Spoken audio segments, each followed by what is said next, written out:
I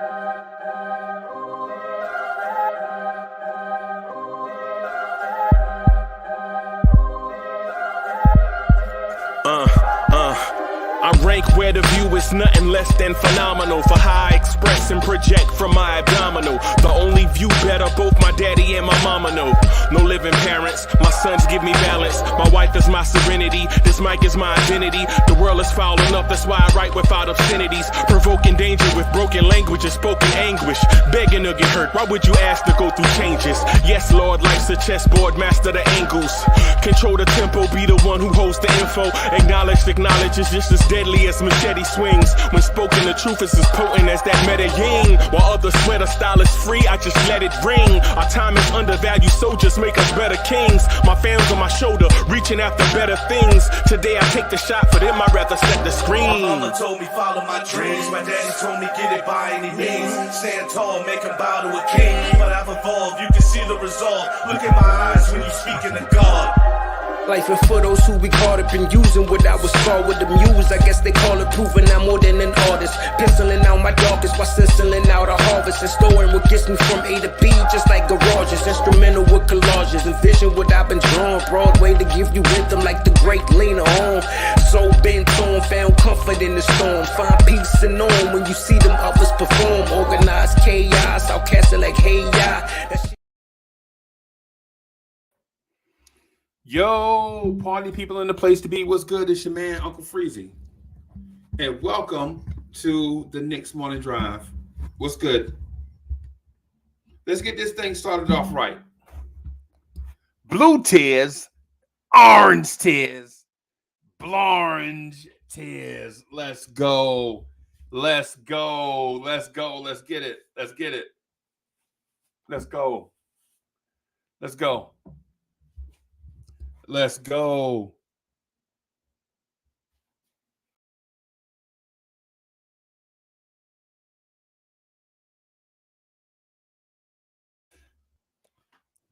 Let's go. Throw your hands in the air and wave them like you just don't care. And if you got some loot and a stick of juicy fruit, somebody say, oh yeah. Let's go. Let's go. So we have the Brooklyn game tonight. So we have Brooklyn. Right, so we got Brooklyn tonight. As I try to get some things set up here. So we have Brooklyn tonight, right? Let me get into a tip-off. Tip-off starts with a T, right? Is that T capitalized? Let me see.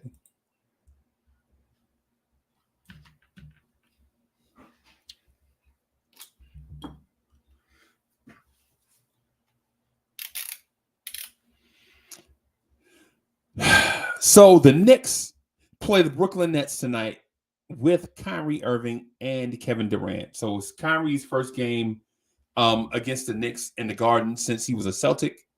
And it's KD's first game in the Garden with the crowd since blah, blah, blah, blah. All right. Whatever. How do y'all feel about tonight's game? What are y'all thinking? Julian Tran, what's good? Rich Boy, what's good? Crazy Eyes, what's good? Upstate Knicks fan, what's good?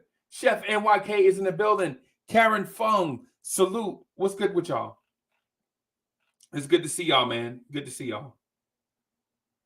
Good to see y'all, man. It's good to see y'all. How are y'all feeling about tonight's game? I'm interested to get y'all thoughts. Right? Interested in getting y'all thoughts about tonight's game. How important is this game to New York Knicks fans? Right? How important is this game to New York Knicks fans?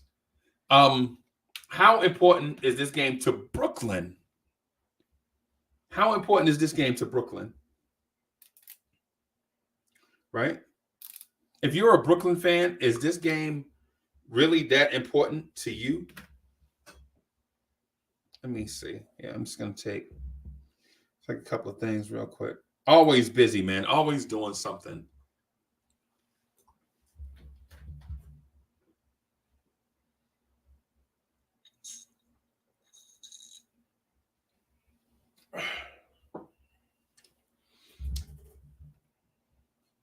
Soulfinger, what's good? Good to see you, boss.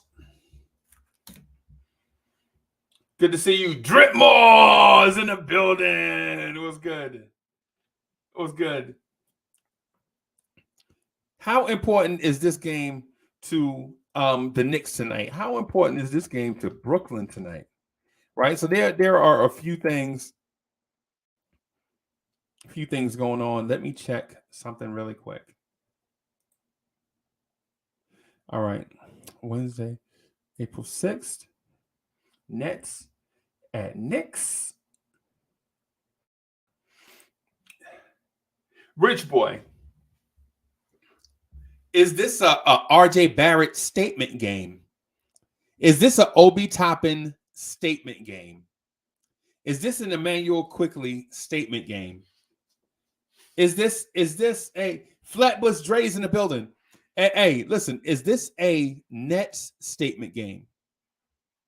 Do the Nets have to prove a point against the Knicks today? Right? Or tonight, I should say. Same thing, I guess. Same thing. Tonight at 7:30 on ESPN. In a nationally televised game, is it important for our guys, our young guys, to make a statement against an established veteran Brooklyn team? Is it important for our young players to come out and look good? Or do we still approach this as a development game? And there is a separation, a delineation, so to speak. Because in development, you don't necessarily care about looking good. Mostly in a development state, you're just working on some stuff. You know what I'm saying? Trying to get guys looks, trying to get them valuable minutes on the court. Caliente Kid was good.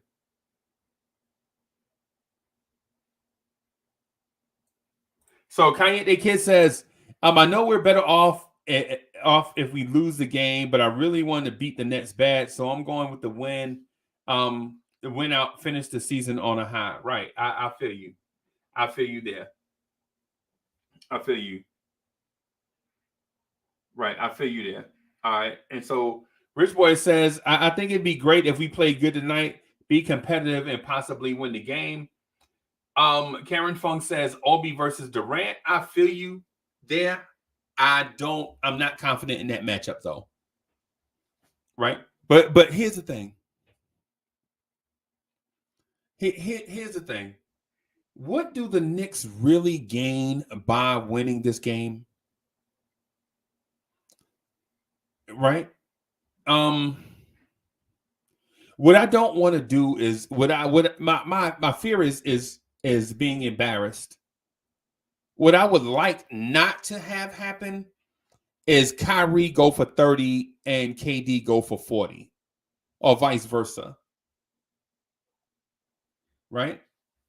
What I'd like not to happen is Brooklyn get up so big in this game so quickly that the game is a snooze fest. White Falcon was good. That the game is a snooze fest and RJ Barrett is inefficient. You feel me? Like, I don't want this to be the RJ Barrett 9 for 32 game. I don't want this to be the RJ Barrett 5 for 21 game in a loss. Because these type of games will make us question our young players for the rest of the offseason. Because, we have recency bias as Knicks fans. We have recency bias. We rock with recency bias. And we shouldn't, but we are still human. The last thing that we see is probably the facts that we'll use. So the facts that we use will be based on the last thing that we see, and we don't necessarily want it to be that, because we should look at we should look at the big picture, the entire season, right? Like RJ has had some great games this season. unfortunately, what we'll probably judge him on is whatever is the most recent thing. So for instance, if RJ Barrett goes off for 50 tonight, we'll judge his season off that, and that won't be fair, right? I'm not sure. I don't think he will go off for 50, but you understand my point. So if he goes off for 50 tonight, then we'll be like, hey, man, RJ Barrett belongs with Kyrie and KD. You know what I'm saying?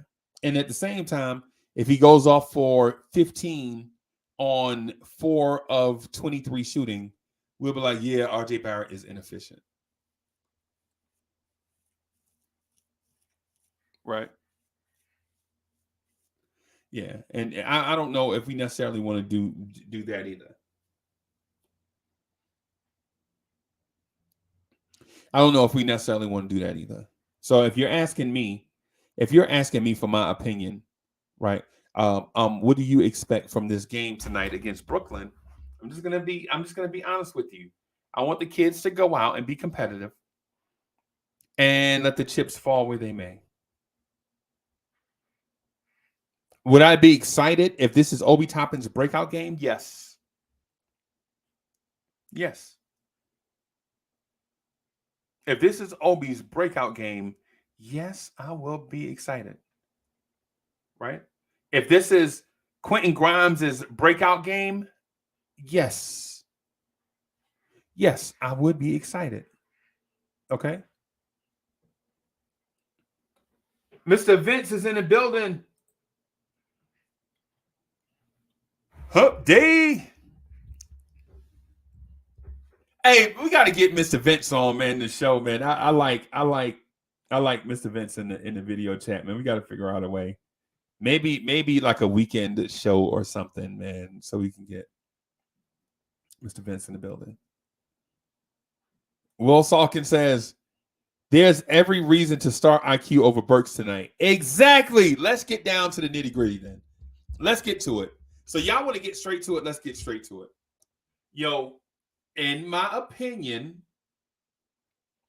even though I know you have to have a balance, right? I know you have to have a balance. In my opinion, I'm not starting another veteran for the rest of the season. Why? What's the point?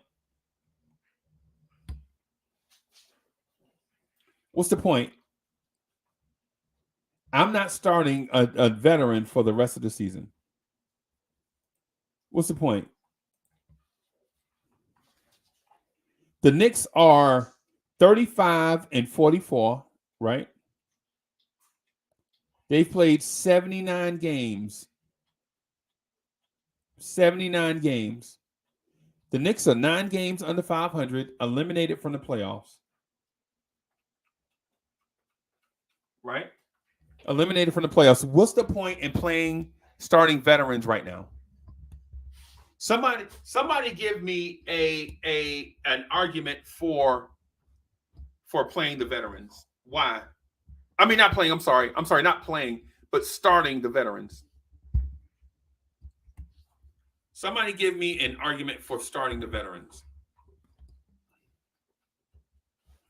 Is there a legit argument for starting veterans, playing veterans 30 minutes with 3 games left in a season where you know you're not going to make the playoffs? What's the point? What's the point? I'm distracted. My dog is licking himself. It's the most. Hold on, Gaston, go.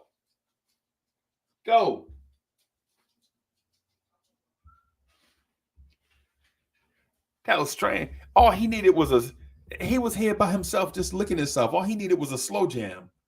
I mean, it was crazy. it was crazy. So my thing with so Cameron Fung put up something. Where is it? Okay. So this right here may derail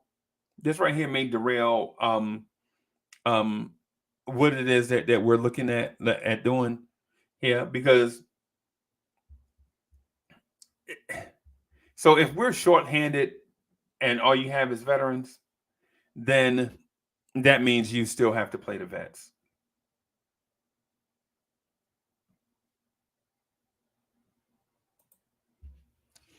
Yo, Wes Robinson's in the building. Shout out to Strong Island. What's good?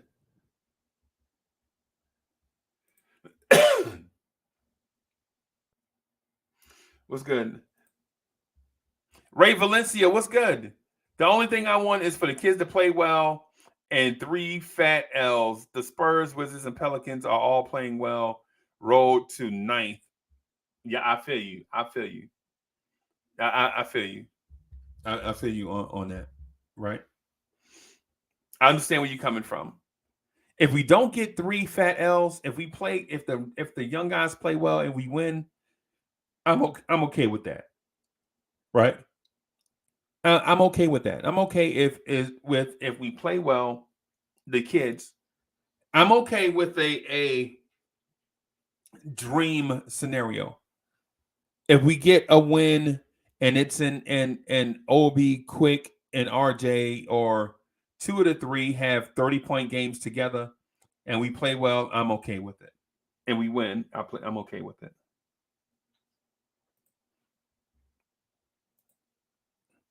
Pudge Nice is in the building. Salute, salute. It is a game day. I'm excited.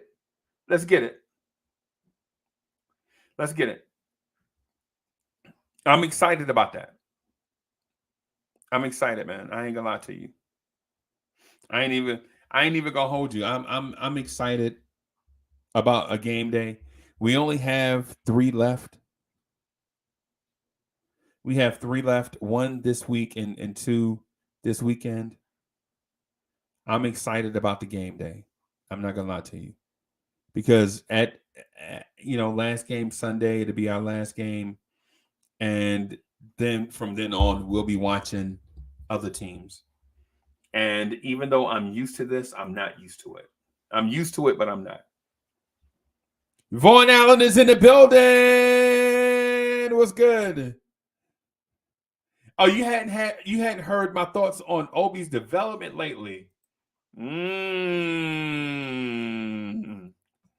hadn't heard my thoughts on Obi Toppin lately, huh? Well, this is how I feel about Obi. The winner of the 2022 AT&T Slam Dunk Contest from the New York Knicks. Let's hear it for Obi Toppin.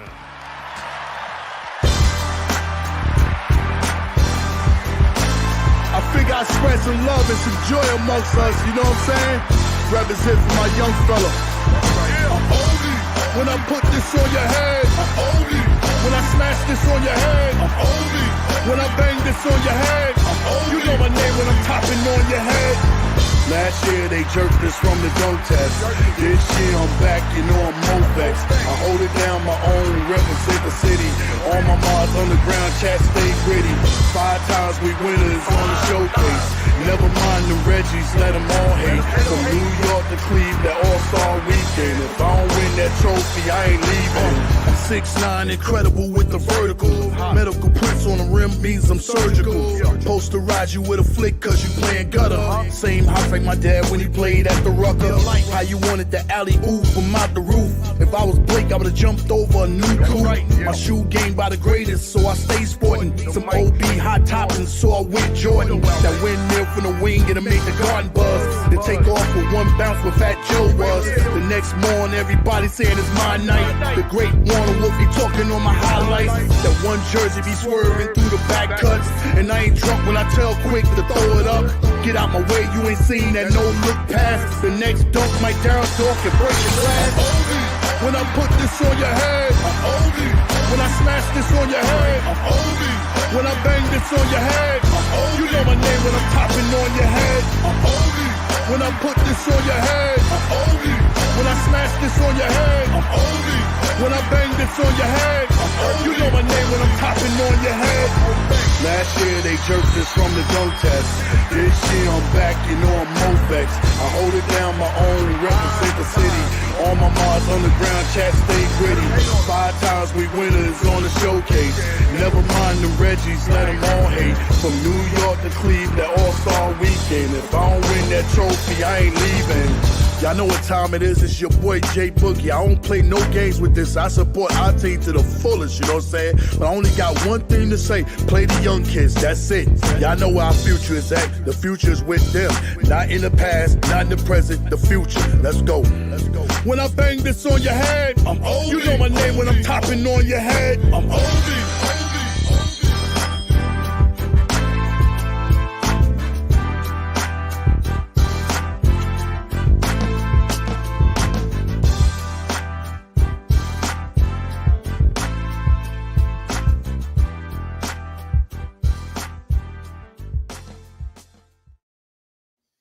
Yo, that joint make me smile, man. Shout out to J Boogie.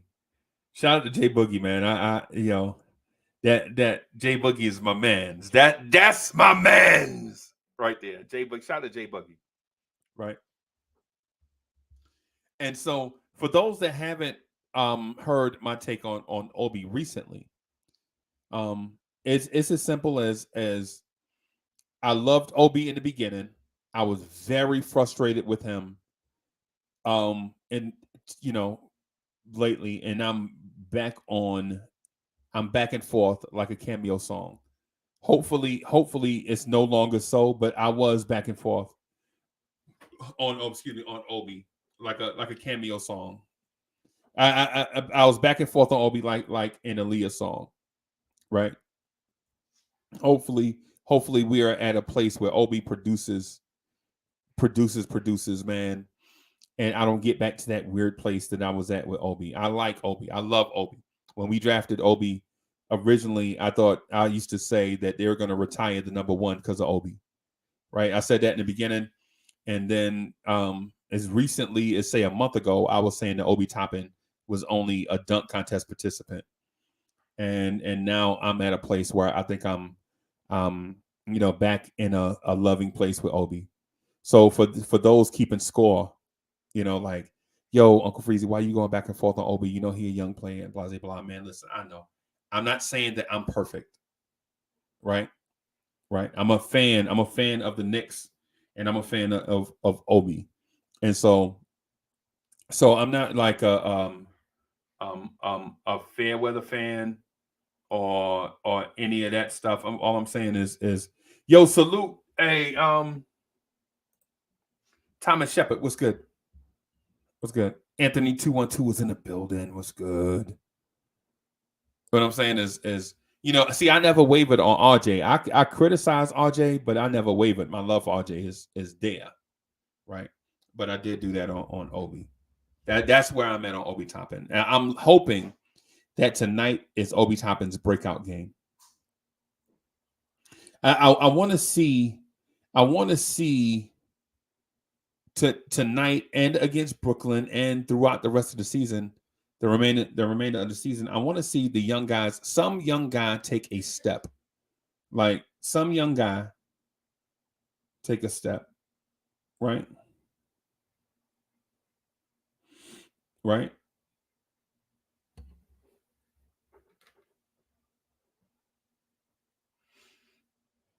I want to take, yo, Keith Turner was good. Big fan Breezy with the Brooklyn Nets vlog was good. What's good? I see you. What's good? What's good? Nice is in the building. What's good, Nice? What's happening? What's good? It's good to see you, Nice. It's been a minute. So tonight's game, I'm not for sure which Brooklyn Nets will get. Brooklyn can be Jekyll and Hyde and Jekyll. They can be Hulk and Banner, right? They can be. Some nights they got. Hey, Joseph Gonzalez was good. Yo, so some nights Brooklyn can be the Hulk, and other nights they can be Banner, right? It is what it is. There's like no in between ground with the Brooklyn Nets from what I've seen over the past couple of seasons, right? They are the type of team that feel like they can flip the switch at any given time because they have the talent to do so. They have the roster to do so. Like their role players can step up. And if when they're when you get contributions from Patty Mills and others, they're a tough team to beat. They're a tough team to contend with, man. You feel me? They're a very tough team to deal with. E. Gibson, what's good? Right? When KD has it going, and that's most nights. When Kyrie has it going, and that's most nights. This is a tough team to contend with. Right? What I'm excited about though is that we don't get to see Ben Simmons. See, because as a Knicks fan, as a Knicks fan, you don't really want to see a healthy balling Ben Simmons, a healthy balling KD, a healthy balling Kyrie, and that supporting cast. You don't want to see you don't want to see that, because if it's all of that going on at once, this team is a team that is almost unstoppable offensively. Defensively, they have their flaws, right? Defensively, we know that. We know the story. We know the story. We know how the Nets are built. You know, the Nets are built to flat out score the basketball. How that plays in the playoffs is not my concern. How that plays tonight is my concern. Right? What happens between the Brooklyn Nets and say the Boston Celtics or whoever they play in the first round, I don't care. I don't care, because I dislike all our rivals. Respectfully, I dislike all our rivals. Respectfully, I'm saying it so that I don't step on any toes. Right? So tonight, I think it's one of those things where a short-handed Knicks team is probably going to play. If Grimes and McBride are questionable, you're definitely going to see a lot of Alec Burks and Evan Fournier by default. A lot of Richie Archie. Yep, him.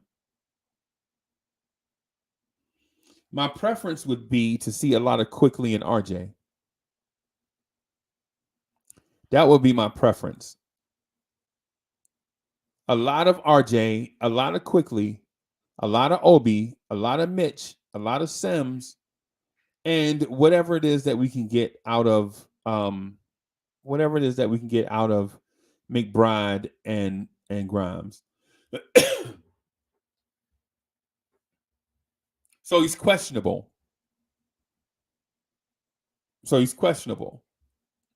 But whatever we can get out of them would be fine. I'm not holding you. I would love to have seen, say, a G League call up.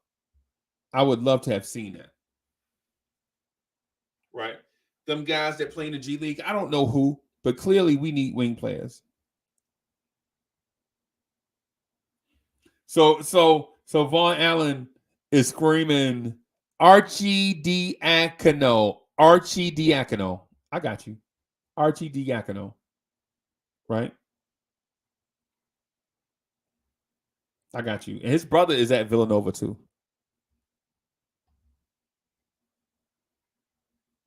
Right? I would love to have seen a G League call up somebody, some player that we can at least test the NBA waters at the end of the season, so that we'll know if what we're doing in the G League is helping at the big club.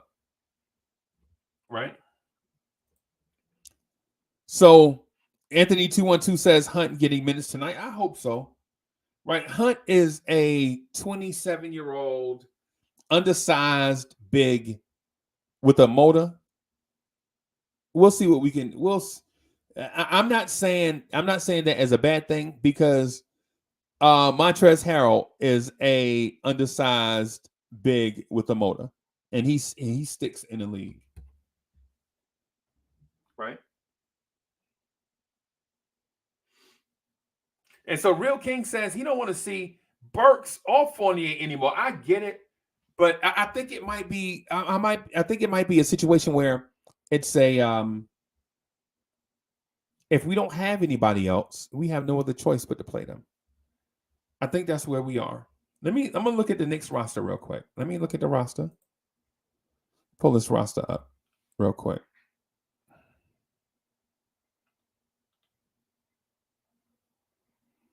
Let me pull this roster up real quick. I'm gonna share the screen, man. I hadn't shared the screen in a long time, man. Dag, I hadn't shared the screen in a long time. Let me see if I can make this bigger. Let's see if I can. Give me a second as I.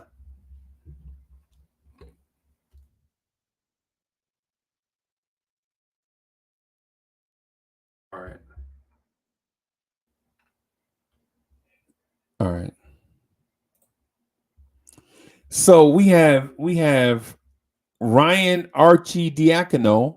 I think he'll get minutes tonight, right? RJ will get minutes. Burks will get minutes. Fournier will get minutes. Taj will get minutes tonight. Grimes is questionable, so we don't know what we're going to get out of Grimes. Farron Hunt is 6'8", 195. Wow, I thought he was bigger than that.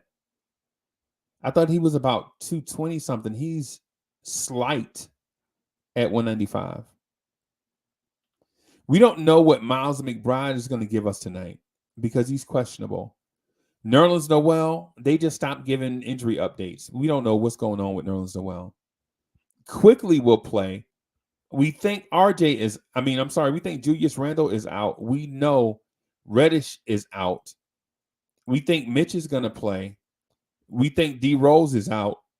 Sims will play. Obi will play. And Kemba is out. So that's 1, 2, 3, 4, 5, 6, 7, 8.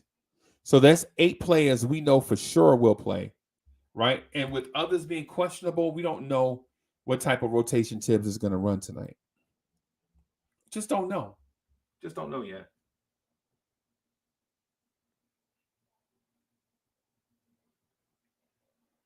Right? Oh, Ryan. I'm sorry. Why am I calling him Richie? I'm sorry, man. I didn't mean that to be disrespectful to Ryan Arcidiacono. Right? My bad.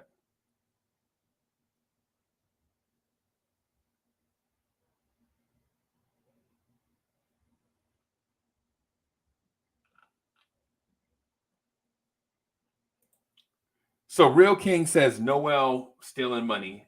D Rose and Noel are stealing money, right?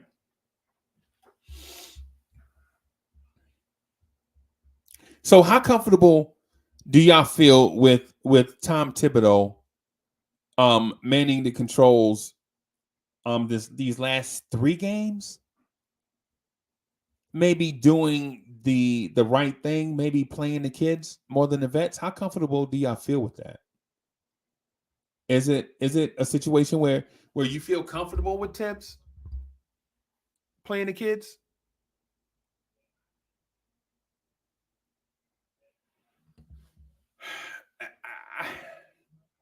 Tibbs wants to win, man, and I don't blame him. Right? But at the same time, at what cost? At what cost?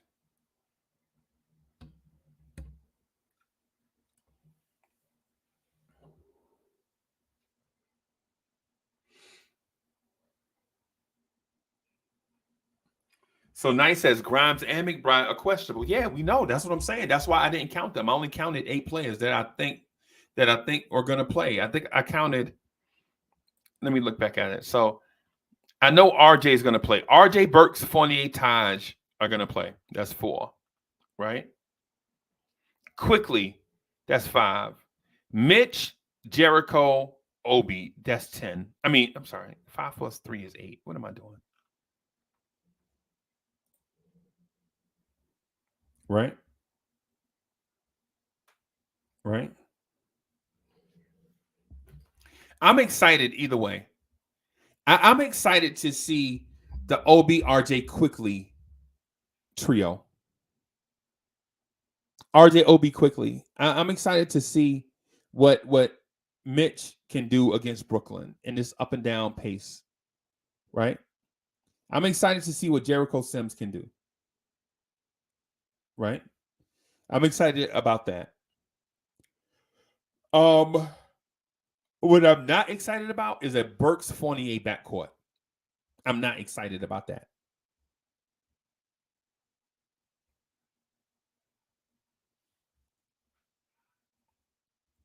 I'm not excited about that.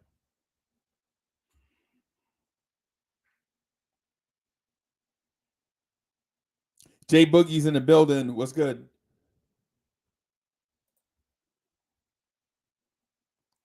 Jay Boogie says Kemba back tonight. Is that breaking news? Let me see.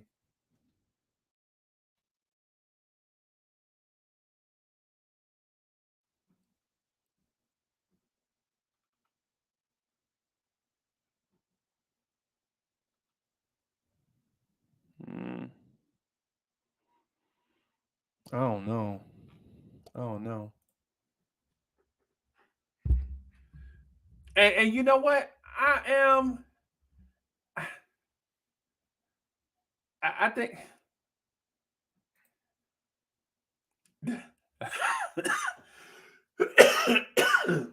man. Okay. All right. All right. Yeah, that was funny. That's funny.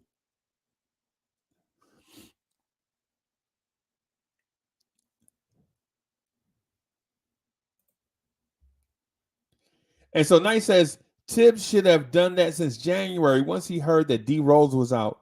And so my beef with this nice and I'm not gonna lie to you. I'm gonna keep an absolute buck with you, right? And everybody else watching. And y'all know how I feel about this, but I think sometimes I say it, and it's less about y'all receiving the information and more of me getting this thing off my chest. And sometimes I do that. So sometimes I say stuff, and it's not about trying to convince y'all to be on my side or think my way. It's more about me having this therapy or this release. Like I have to say certain things just to get it off my mind, man.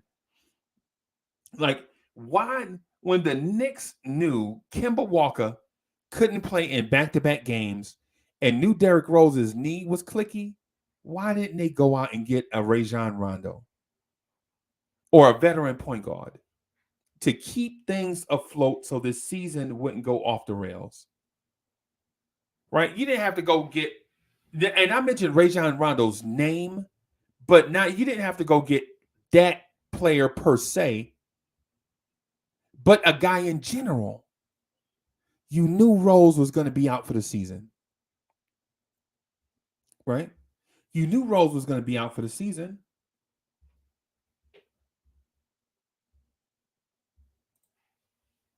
You knew Rose was going to be out for the season, man. Just go out and get a veteran to hold it down. Go get a veteran. You could have traded for George Hill. You know what I'm saying? Anybody. Yo, that young Cleveland team had a Ricky Rubio doing that. It's like this Knicks franchise is always like a step late. They the Knicks seem like the Knicks are the people in the dance line always offbeat. Like they can dance, but they always just offbeat a little bit that throw everybody else off, man. You could have got a veteran point guard, man, and you could have at least kept things afloat. Shared their point guard responsibilities with Rose and Kemba. And you could have kept both of them. Right?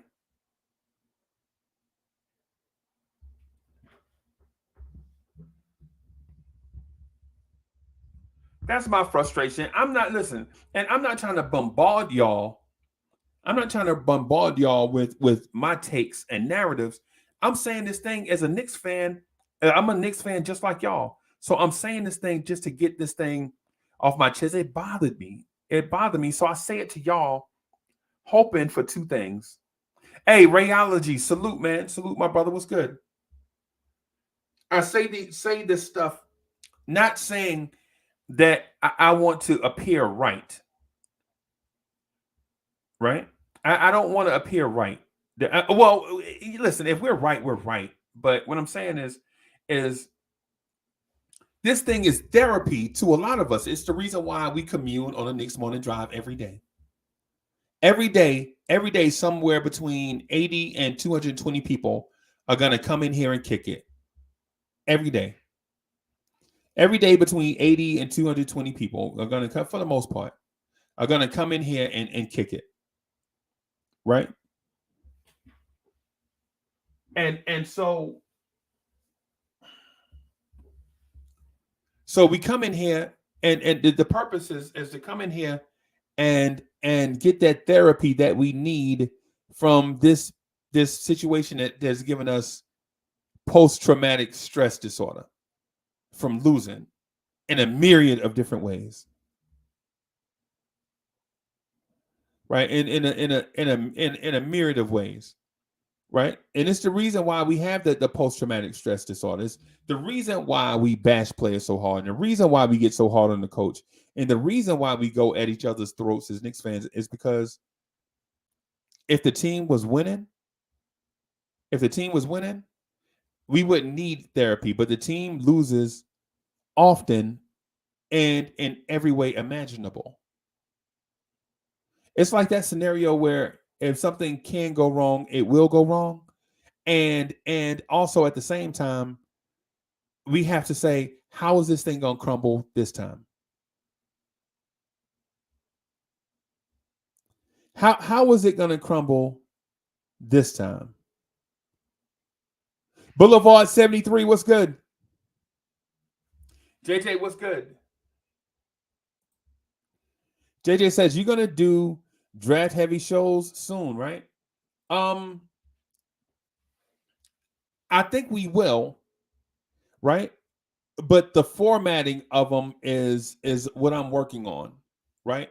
So I want to do draft shows, right?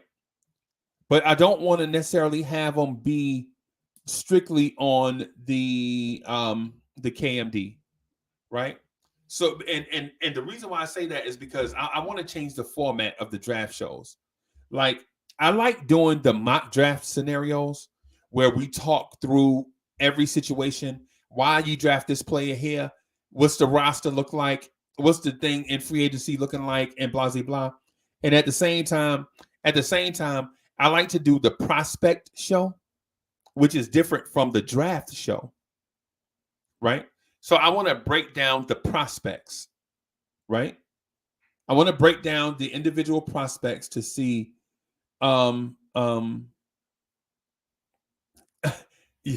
Hey, check this out. This is dope. Get a Kleenex sponsor all these tiers, OMG. Well, you clicked on a link that says Blorange tiers. So if you're not smart enough to know this is called Blorange tiers, Nets fan, then you should probably be watching Sesame Street instead of Nets games. I'm just saying. Respectfully.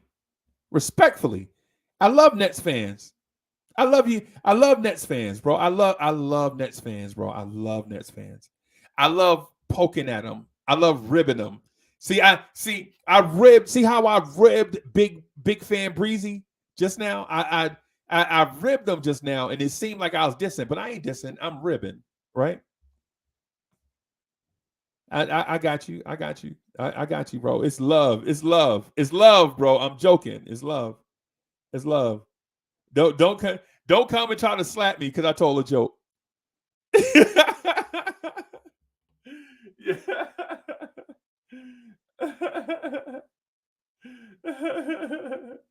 Yo. Hey, Keyshawn says, what should the front office be trying to do this offseason to better this team? So I'll say this. For one, I know we need a point guard, right? I know we need a point guard, right? But at the same time, I don't think the future is now for winning a championship. The future is now for developing kids. Develop your kids, man. Keyshawn, develop your kids, man. Develop your kids. Develop Obi. Develop RJ. Develop Cam Reddish. Develop Jericho Sims. Right? Hard Will, what's good? Hard Will, my guy, what's good, man? Hey, Hard Will, I love you, bro. Hey, shout out to Hard Will. Also, Hard Will was on Vibes and Stuff live in the morning, either last week or the week before, something like that. And he was speaking about the positive things that he's doing in the community. And man, it was, man, listen. If you ain't ever heard a passionate brother speak to being positive in the community, and make sure you check out that Vibes and Stuff episode with Hard Will on it. I'll try to find it and try to label it so that it'll be easier to find. But Hard Will got in his bag, you know what I'm saying, on that show about the positive things that he is trying to do in the community, and it's dope. Right? So salute to Hard Will. Darren Wayne, what's good? Congrats, man. Thank you for joining. Hey, listen, I got this idea. I've been kicking around this idea, and I wanna run it by y'all, right? RC Creative is in the building. Yo, RC Creative, what's good? Yo, let me show y'all something from awesome RC Creative real quick. Y'all just be patient with me as I try to rock the spot and shout out my homeboys and all that stuff at the same time. I gotta do this. I gotta show my people love. You know what I'm saying? I gotta show. I have a platform and I have to show my people love, man. So this is a joint from RC Creative. I had it all. Everything I ever wanted in this life. The car I wanted. I had the career I wanted. I had the girl of my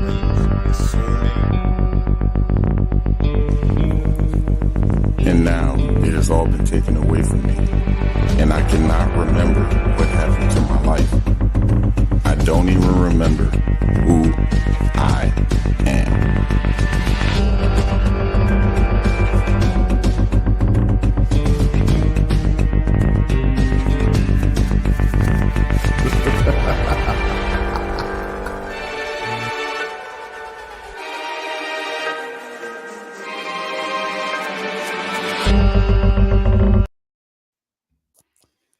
Man, you talk about fire. Shout out to RC Creative, man. Shout out to RC Creative. You know what I'm saying? Yo, that is fire. I was watching it. It was like I was dialed in, yo. That joint is fire. Keep an eye out for RC Creative. RC Creative is a rising star in this cinema game, right? A rising star in this cinema game. And I know the cinema game is crazy, but shout out to my man, right? Right. I got asked the other day, why you always be shouting out people? And I was like, yo, why not shout out people? What's the harm in? Yo, what's the harm in me shouting out C-Mac? What's the harm in me shouting out Boulevard 73? What's the harm in me shouting out Mike Boy? Right? What's the harm in me shouting out Karen Fung? Shout out to Karen Fung. Shout out to Mike Boy. Shout out to Boulevard 73. What's the harm? These are peoples, man. Show our people some love. You know what I'm saying? That's what we should be doing. Spread love, not war. You know what I'm saying? So anyway, the question is, how do we improve? The question on the table is, how do we improve this Knicks team this offseason? The question should be, improve in what direction? Right? Keyshawn, improve in what direction? What direction are we looking to go? Savage NYC, what's good? Right?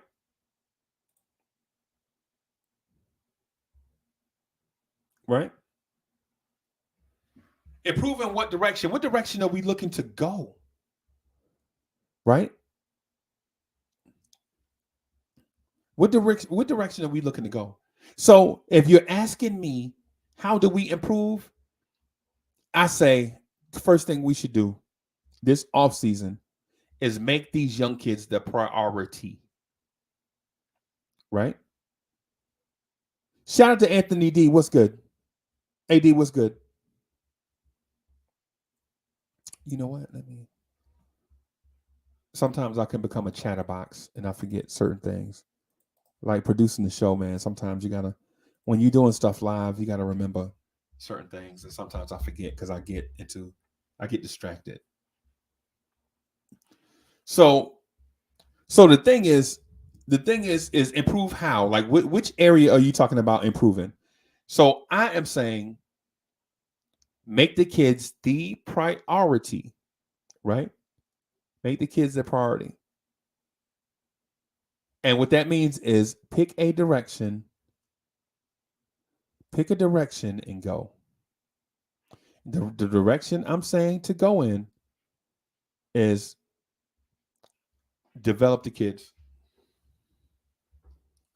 And the other day I said trade for Damian Lillard, right? I know. The other day, y'all gonna be like, man, the other day though, Uncle Freezy, you said, I know.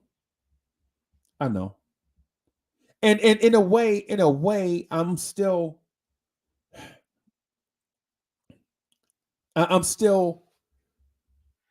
in that.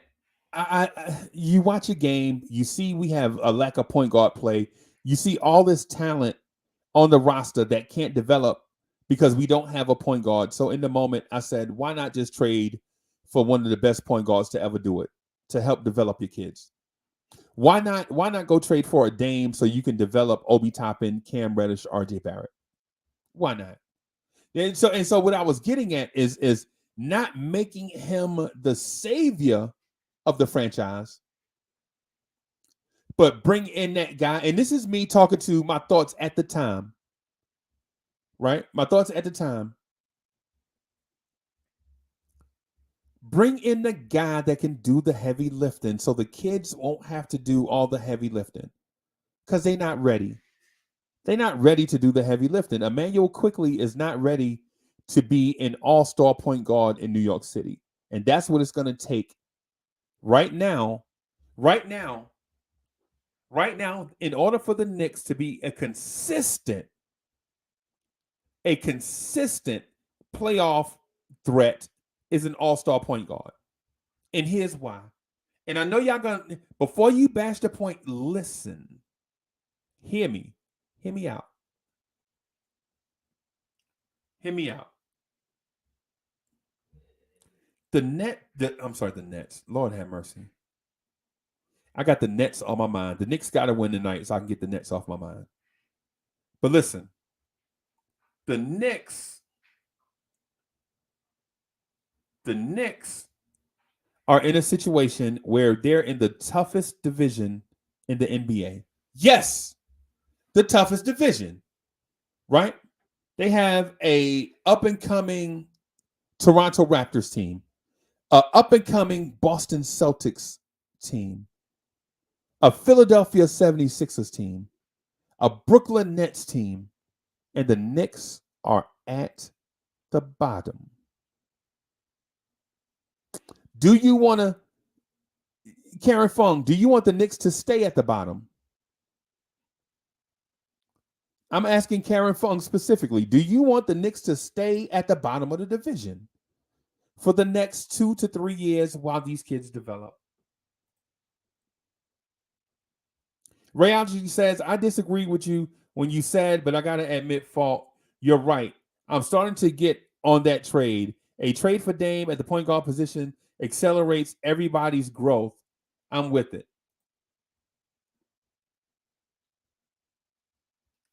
So think about what I'm saying, y'all. Think about what I'm saying. I'm not saying go get Damian Lillard in a Carmelo Anthony style trade where you think one guy can save a franchise that doesn't have talent. Here is why the Dame trade for Dame is not the Carmelo trade.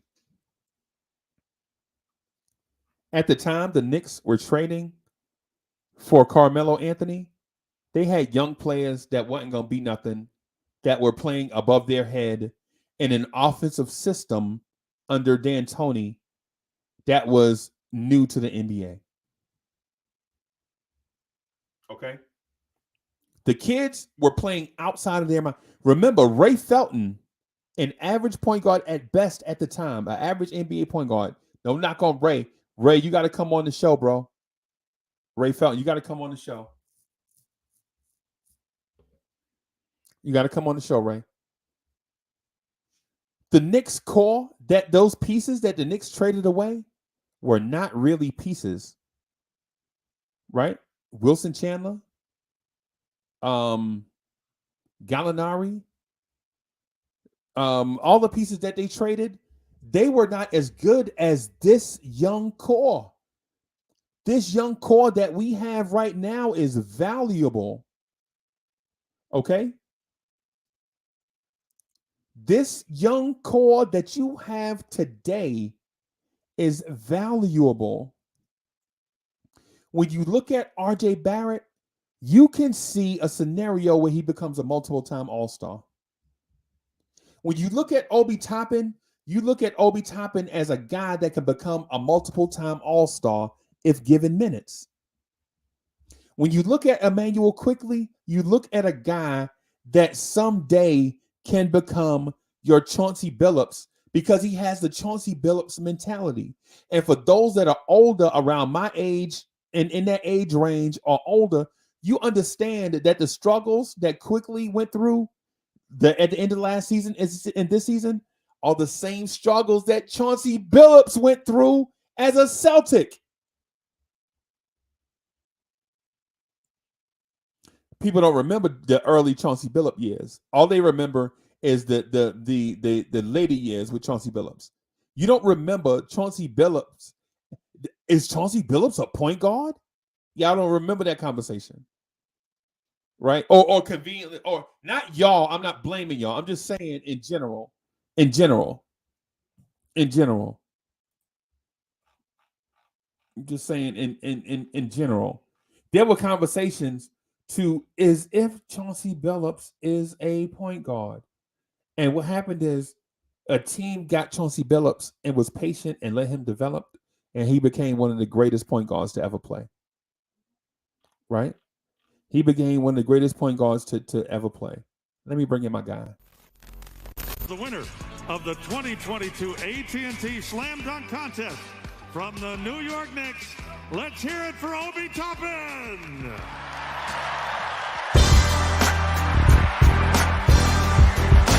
I figure I spread some love and some joy amongst us, you know what I'm saying? Represent for my young fella. I'm Obi. When I put this on your head, I'm Obi. When I smash this on your head, I'm Obi. When I bang this on your head, I'm Obi. You know my name when I'm topping on your head. Last year they jerked us from the dunk test. This year I'm back, you know I'm Movex. I hold it down my own, represent the city. All my mods on the ground, chat stay gritty. 5 times we winners on the showcase.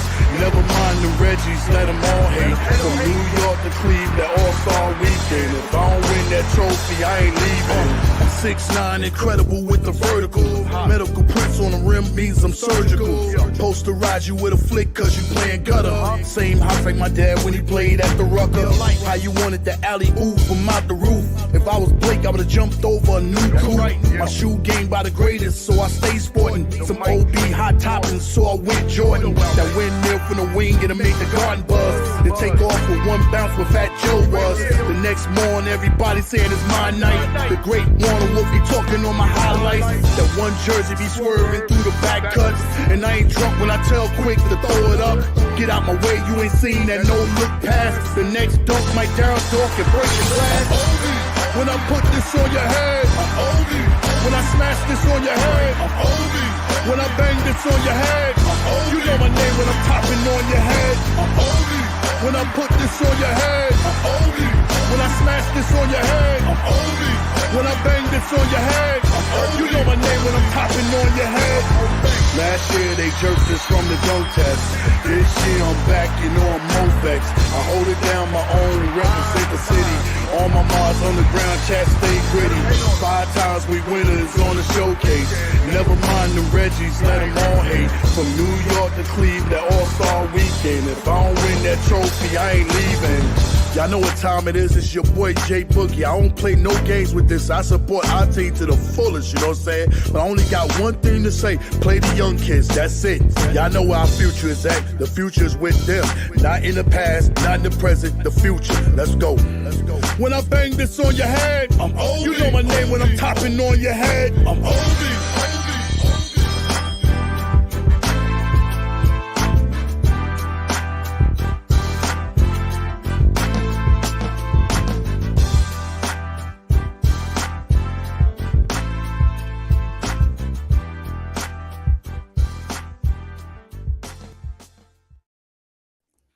Yo, what's good, boss? Yo, salute. 3 capital S's. How you doing? Good early afternoon. What up to the chat, man? The most loyalest people it is in the world, man. I see you rocking, man. You're going in today, man. And shout out to all, you know what I'm saying? Everybody. Yo, the podcast has come a long way. And it's growing and growing. I see more and more talent, man. I was watching the creative thing, you know what I'm saying? That got me hyped. I'm waiting on that to come, you know what I'm saying? And, you know, I'm still waiting on some more DSJ, the real DSJ, not the one over there in Portland, you know what I'm saying? I'm talking about the one right here in this podcast, you know what I'm saying? And there's some more talents, man. We got some talent, man. Aussie Creative is super talented, bro. Yes. Aussie, shout out to Aussie Creative. Yeah, man. How you doing, brother? Man, I'm great, man. I'm feeling good, man. I don't know if you noticed, but my voice is about 93%. And, you know, that's why I've been nourishing that. That's more important to me than anything. Your voice is a lot in life. That the money maker. Yeah, you had the freedom to speak. You had the freedom, you know what I'm saying, to teach somebody something. You had you know what I'm saying, you just have a voice, you know what I'm saying, that you can voice your opinion, whether it's right or wrong. It still can make a difference. You have the voice to make a conversation. You have a voice to answer. You know what I'm saying? It's just a voice, man, means so much, man. And shout out to the ones, you know what I'm saying, and I need to start learning how to do that too, man. That's something I was thinking about. Shout out to the ones that don't speak, but they sign languages, you know what I'm saying? Man. They be promoting that, you know what I'm saying? Those people right there, man, they're even more gifted than the ones who do have voices, man. You know, man. Yep. I was thinking the same thing, Jay, but you read my mind, man. I'm at that age, man, where I feel like communicating good messages to everyone, not just younger generations, but to everybody, spreading positive messages is something that we have to do, regardless if we can speak or not, or regardless if we speak the same language, because sign language is a language. That's exactly, man.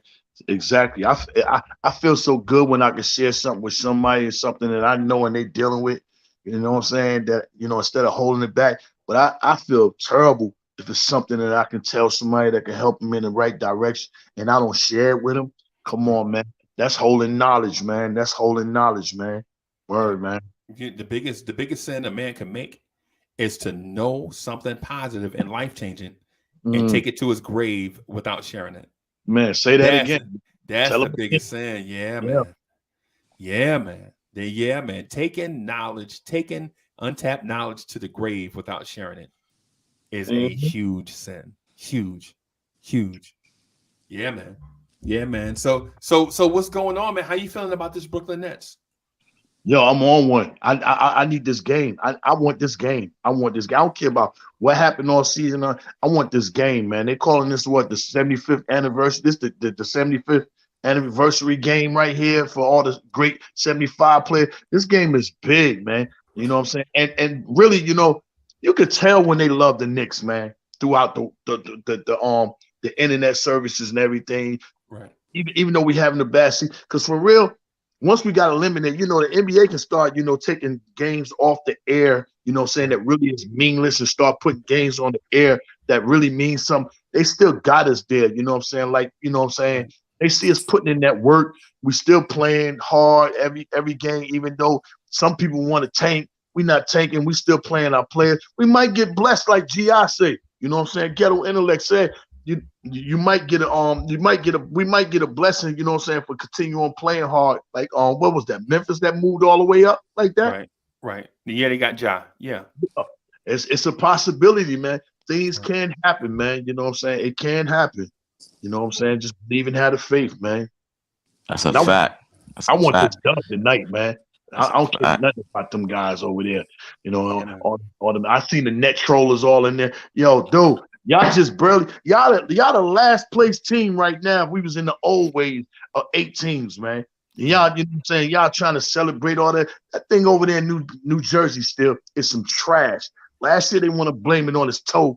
This year, last week, he talking about blaming on me, my knee and all that. How many blames y'all want, man?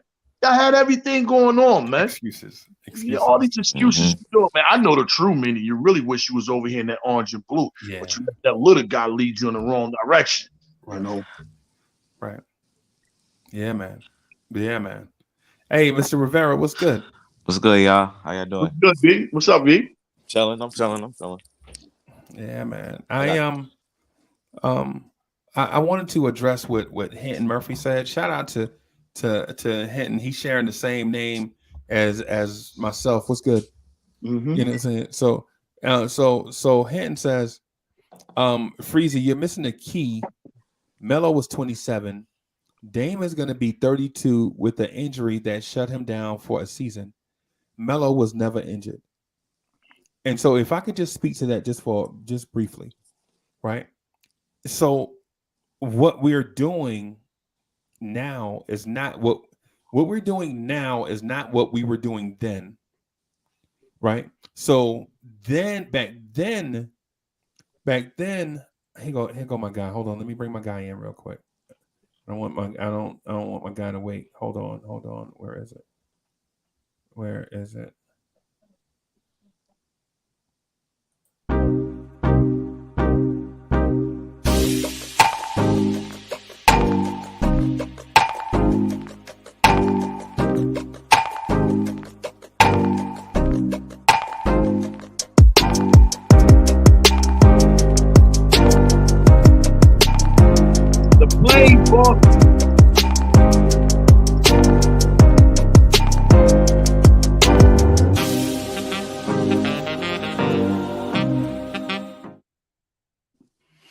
Yo, so Sam, what's good? What's good, Sam? What's going on? Sam, I am. The future is so bright with them y'all young fellas, man. Yeah, Thank you, man.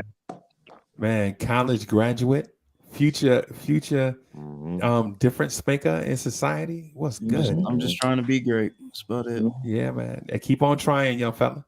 GM in the Knicks offense. Yeah, man. Yeah, I was about to say that. GM.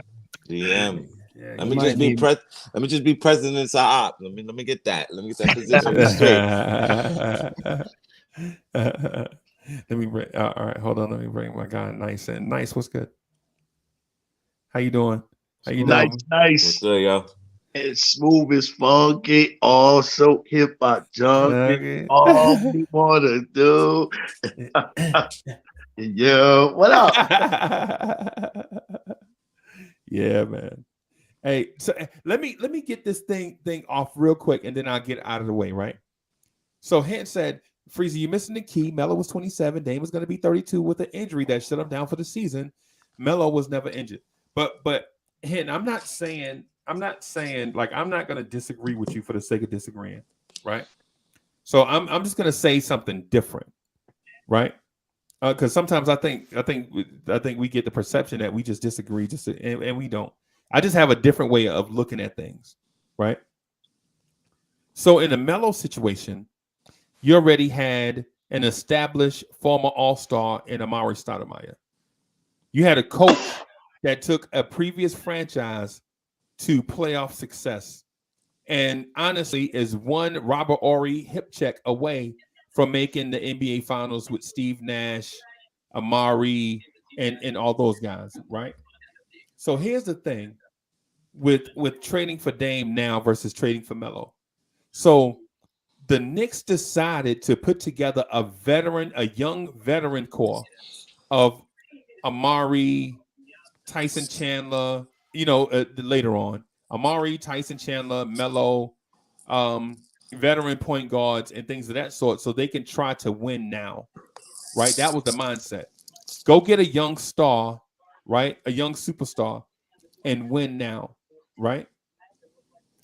Today, we understand that Alec Burks ain't it.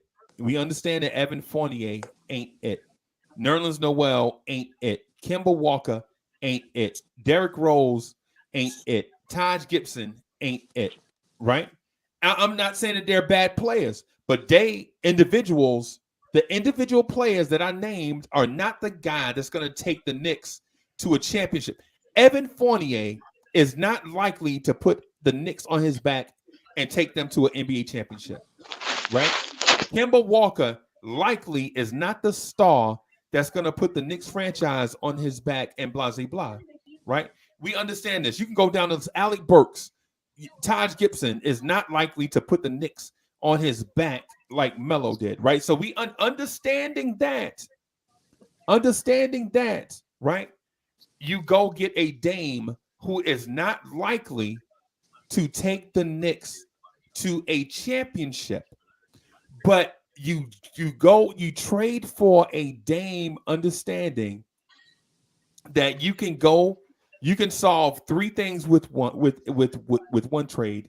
You go get an excellent leader of men, right? You solve your point guard issue, right? And you have a guy that can do the heavy lifting, while the young core that you're investing in is developing. So you develop. It's like what the Kansas City Chiefs did when they brought in Joe Montana, right? Derek Thomas is a young star. Neil Smith is a young budding star. You got stars all over, young stars on your team that just need a few years to let somebody take the bullets until they're ready to take that next step. You bring in Dame, right? You bring in Dame because his position is filled in Portland right now. Okay. They have a dude named Anthony Simons. He's going to be the next great Portland guard. The writing's on the wall. The writing has been on the wall for about 2 or 3 seasons, right? That Anthony Simons is going to be the guy in Portland, right? So they can move on from the greatest player in franchise history, trade him away to the Knicks, who needs that type of guy.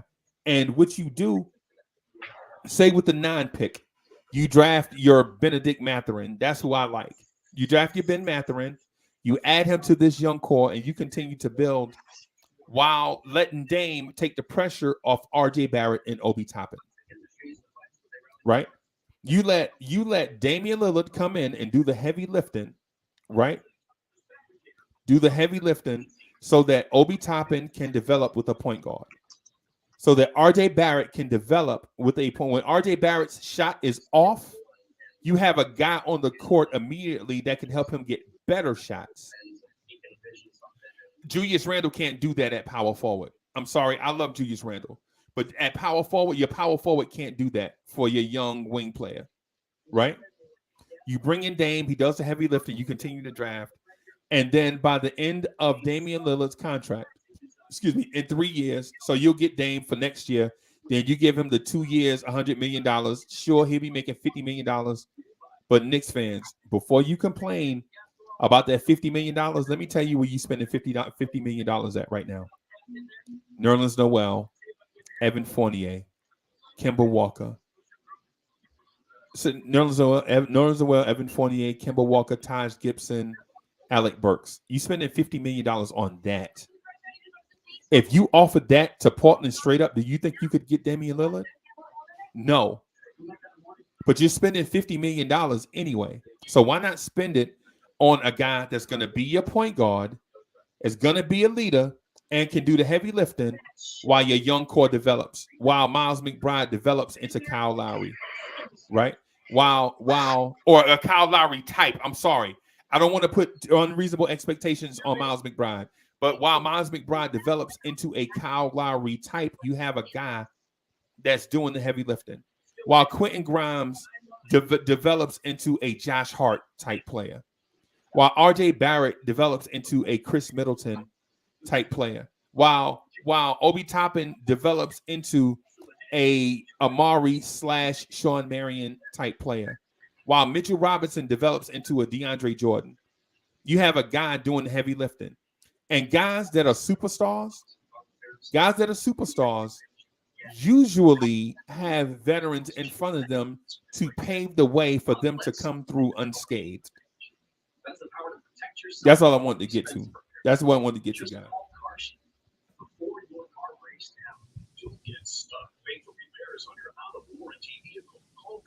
Hey, somebody got something playing in the background? Yeah, it sounds like Maury.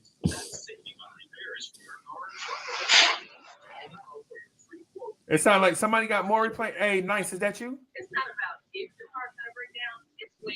Sam, Is that Sam? I'm muted. Sam I'm muted. It wasn't me. Nice. What you watching, Yeah. Nice? There, somebody got it. I don't even have the TV on. Yeah, somebody got it. Okay. You know, we also got to remember what you're saying, Freezy. This is RJ's 4th year coming in next season. Right. Who's to say he take that next step? So we don't really need Dame to be the guy. Right. RJ might come in and be the guy immediately. He might come in and be that guy. So we never know. But We do just you guys also, because me personally, I'm under the belief that Portland is not really like this little rebuild that they're in is not going to be like a long-term deal. I think that they're going to be back in the mix next year. I believe that they're going to try to get one of those proven guys like a Jeremy Grant or somebody. And as well as if they don't draft 2 guys with these lottery picks, they're trading to get another proven star, like I'm saying, like a Jeremy Grant type player. I think they're going to be more so retooling than a rebuild. And I think it's going to be a quick turnaround for them. If that's the case, and they still have Dame, the price might be a little bit higher than we're thinking. Right. To get Dame Lillard here, because I think they're going to try to compete next season, me personally. I don't see them like tanking again next year in a sense. Well, even if they do that, right? The league gonna give them the number one. Let's say they get their guys this year, right? They draft 2 players or whatever, right? And they still whack this next season. Right. The league gonna give them that number 1 pick. Yeah, you know how they do. You know how the league got to give the make balance. Balance. The small market teams can't. Yeah, like they did in New Orleans because they know they weren't supposed to get their number 1 pick, but since AD was leaving, Phoenix. Yeah, exactly. Since AD was leaving, they had to put a star there to make up for the market. Right. Good point. Hey, Sam. Yeah. Jeremy Grant is the guy that you mentioned, right? In that vein to play along with Anthony Simons, right? Mm-hmm. What about Julius Randle? I mean, it depends on if they're interested in him. I only brought up Jeremy Grant because I know that the Pistons are looking to move on, and Portland would probably be willing to give him the contract that he wants off of the trade. Because if you get Jeremy Grant, you'd have to pay him now his extension. So, yeah. I mean, if they're interested in Julius Randle, but I mean, me personally, like I said, if they get a guy like that, Randle or Grant, they're looking to use him for next season because they're trying to make the playoffs, I believe, next season. I think they're in a retool phase of quick turnaround because they still have pieces, so I don't see them tanking in a sense or just not trying to make the playoffs next year. Would you give the Knicks your 2 top 10 picks for Randle straight up? I think I don't think I would do that right now. Nah. I don't think that he's worth that much. Like they could take Randle and make sure he changes his number to number 31 because he don't deserve to wear C's number over there. I think if you're gonna give up your 2 top lottery picks, they're looking at a player. They're looking at adding somebody off their roster in a trade and getting a player better than Randle. If they're gonna try the starting point, I don't think that they're just gonna settle for Randle straight off. Okay. Unless they flip Randle, like they take him on and then they trade him for something else. Right. Maybe a 3-team trade? Yeah, exactly. Like, they don't have to keep him. They could, flip him or do some 3-2 trade or something like that. You don't necessarily have to keep Randle. I sent him over there for one of their top picks. Give me one of them. Take it over there and send him over there. Send me Nasir Little so I can have somebody that could back Obi up and maybe a 2nd round pick. The situation we're in, we're gonna have to take a little bit of loss just to to continue on trying to move forward. Yeah, I agree. You're gonna have to do something like that. You know Yeah. what I mean? So I mean, trying to hitting them for 2 picks, and they got cap space. I don't think Chauncey would want to do that. Yeah, that's what I was thinking. Yeah, more along those lines. But maybe Probably one, Chauncey might grab that. You know what I'm saying? Dame might take him up under his wing. You know, Right. You never know. But I agree, Boogie. At this point, with the guys we have on this roster, like Randle, Fournier, those guys, you're not gonna get the return you would have thought you were gonna get at the beginning anyway. So the return is obviously gonna be lower because teams are taking a greater risk, especially on a guy like Randle who's shown that he can't do it consistently. They're gonna say, well, he didn't do that back-to-back seasons. We're taking a greater risk taking a guy like that on. So the return that we get back is going to be less, unfortunately. Yeah. I agree with that. But then a team like Portland, they will really appreciate that 20-5 over there. It won't be that big of a you know what I'm saying. It won't be so scrutinizing his attitude and all of that. I think they'll take that on for the 20-5 from him. Right. Over in that market team. Let me ask y'all this: outside of Damian Lillard, outside of Damian Lillard being in Portland, is Portland, Oregon a free agent destination? No, it's never gonna really be one unless they have a team that's just like that. It's never gonna be a destination for free agent. Mm-hmm. So it's a lot of things like that. Memphis is like that. Nobody going to Memphis. Yeah, nobody's gonna win. Yeah. All right. John Morant. Nobody going to Utah. It's a lot of them teams out there like that. Right. So that the reason why I bring it up is because if you have cap space, if you're not a destination, so to speak, then you have to fill that cap space with trades, with guys under long contracts, under long-term control that you legit have to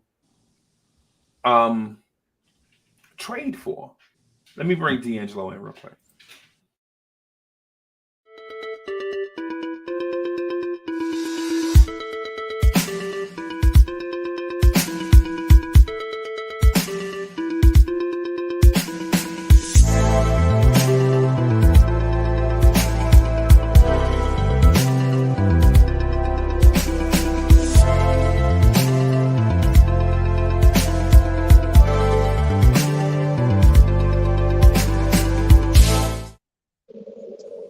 Morning, everyone.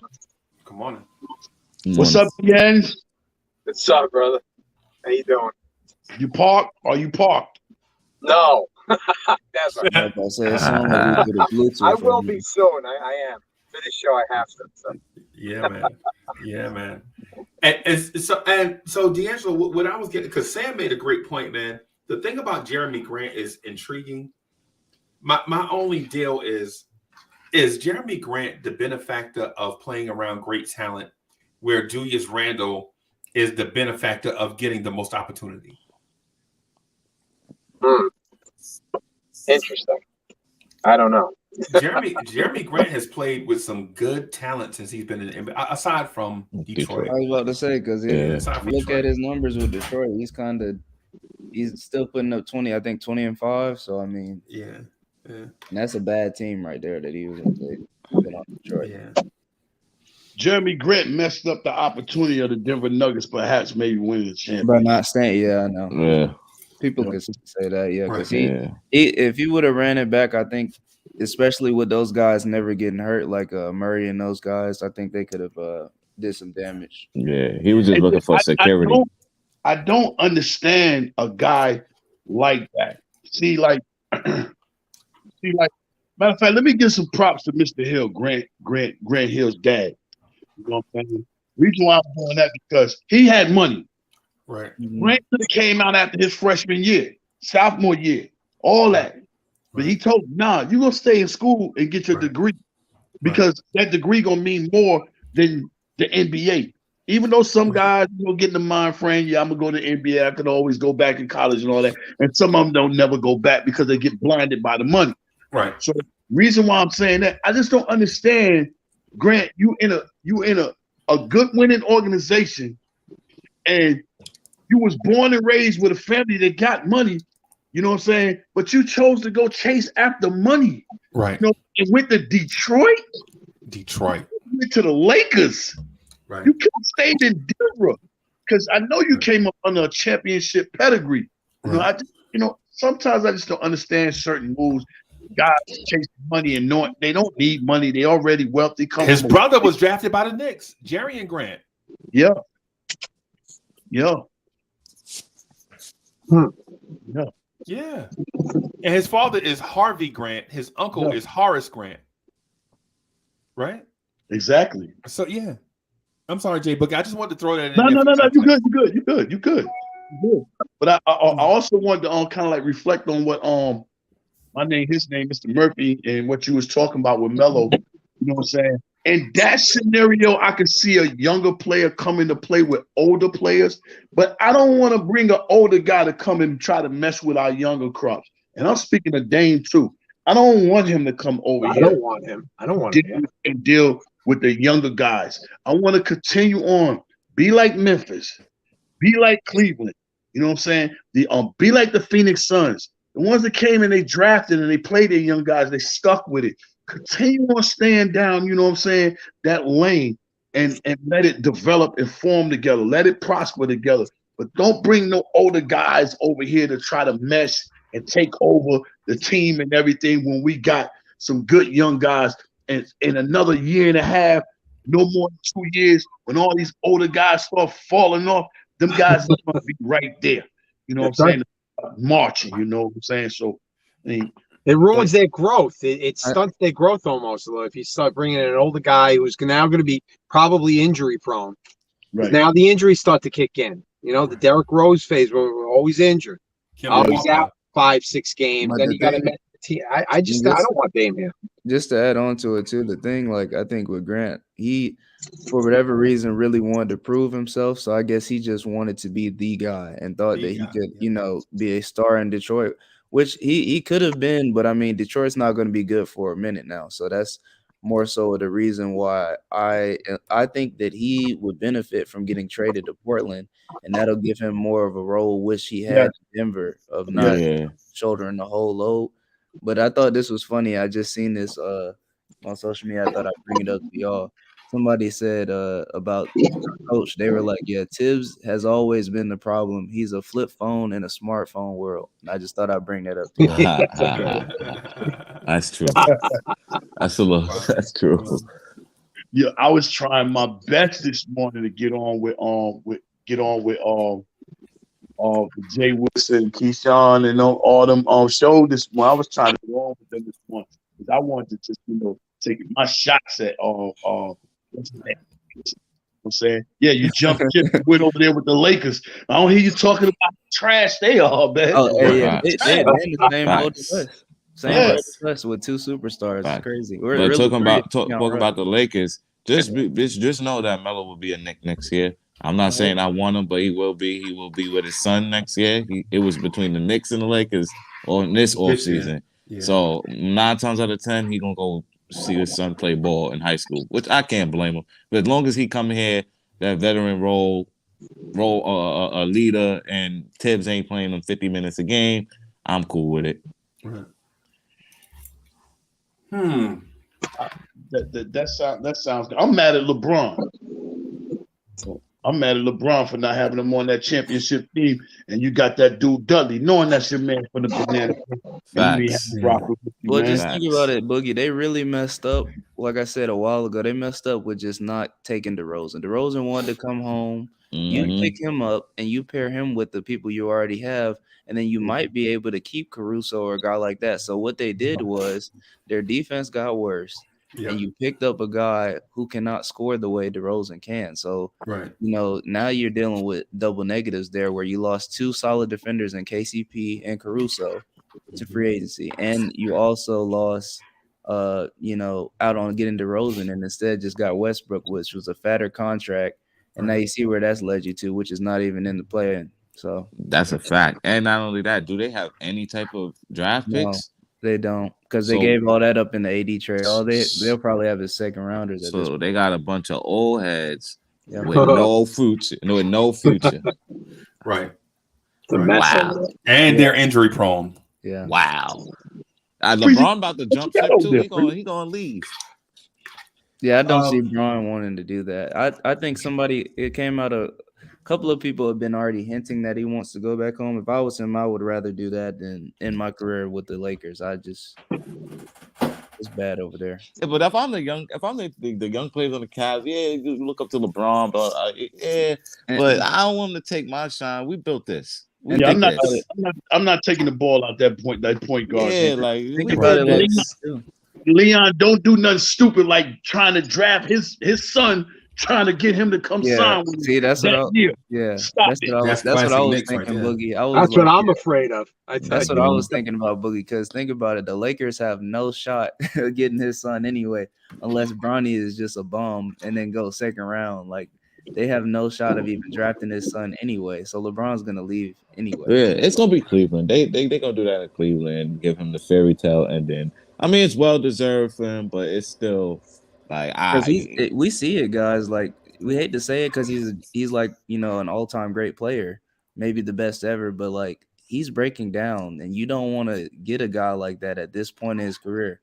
Like, LeBron is not immortal anymore. He's getting hurt and he's out for games now. Like, he's not, you know, that guy now. Right. He's not invincible. Yo, I hope it's cucumbers. What you eat? Nah, I'm eating. It's a vegan dish. It's noodles and chickpea chicken. It's chicken, like it's chicken texture made out of chickpeas. I never get hungry when you explain this stuff. I don't know. With broccoli, with broccoli and vegan cheese. Boy, open up the windows. I would get gas, man. Yo, crap. Body food, man. He said, Yeah, I man. never get hungry when I'm. Man. No way. I'm trying to do the right. Well, at least you're trying. Yeah. Yeah, I've been doing. I'm trying not to get nauseous when I hear that stuff. Yeah.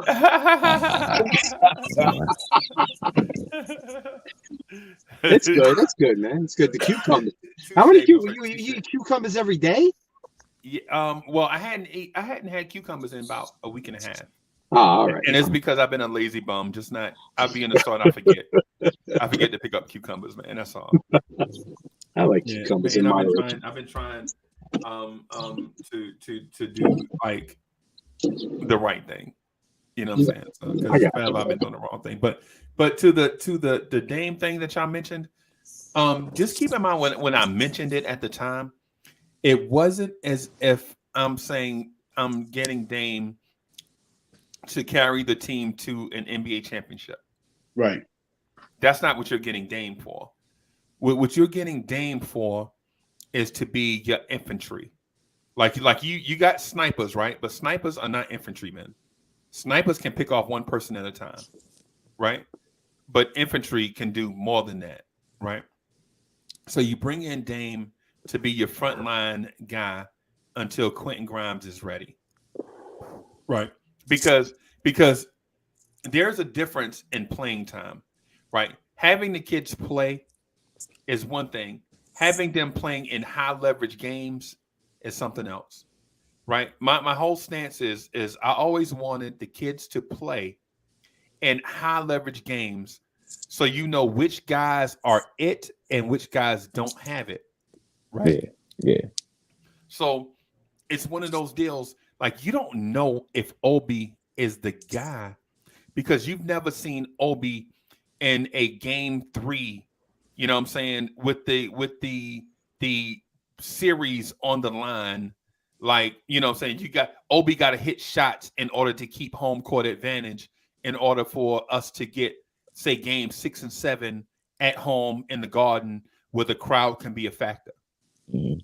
And I know this sounds like pie in the sky, right? It sounds like pie in the sky because we haven't seen it. But you bring in a Dame to help you get to those scenarios, to the first round matchup against your rival. They beat you 3 out of 4 times in the regular season.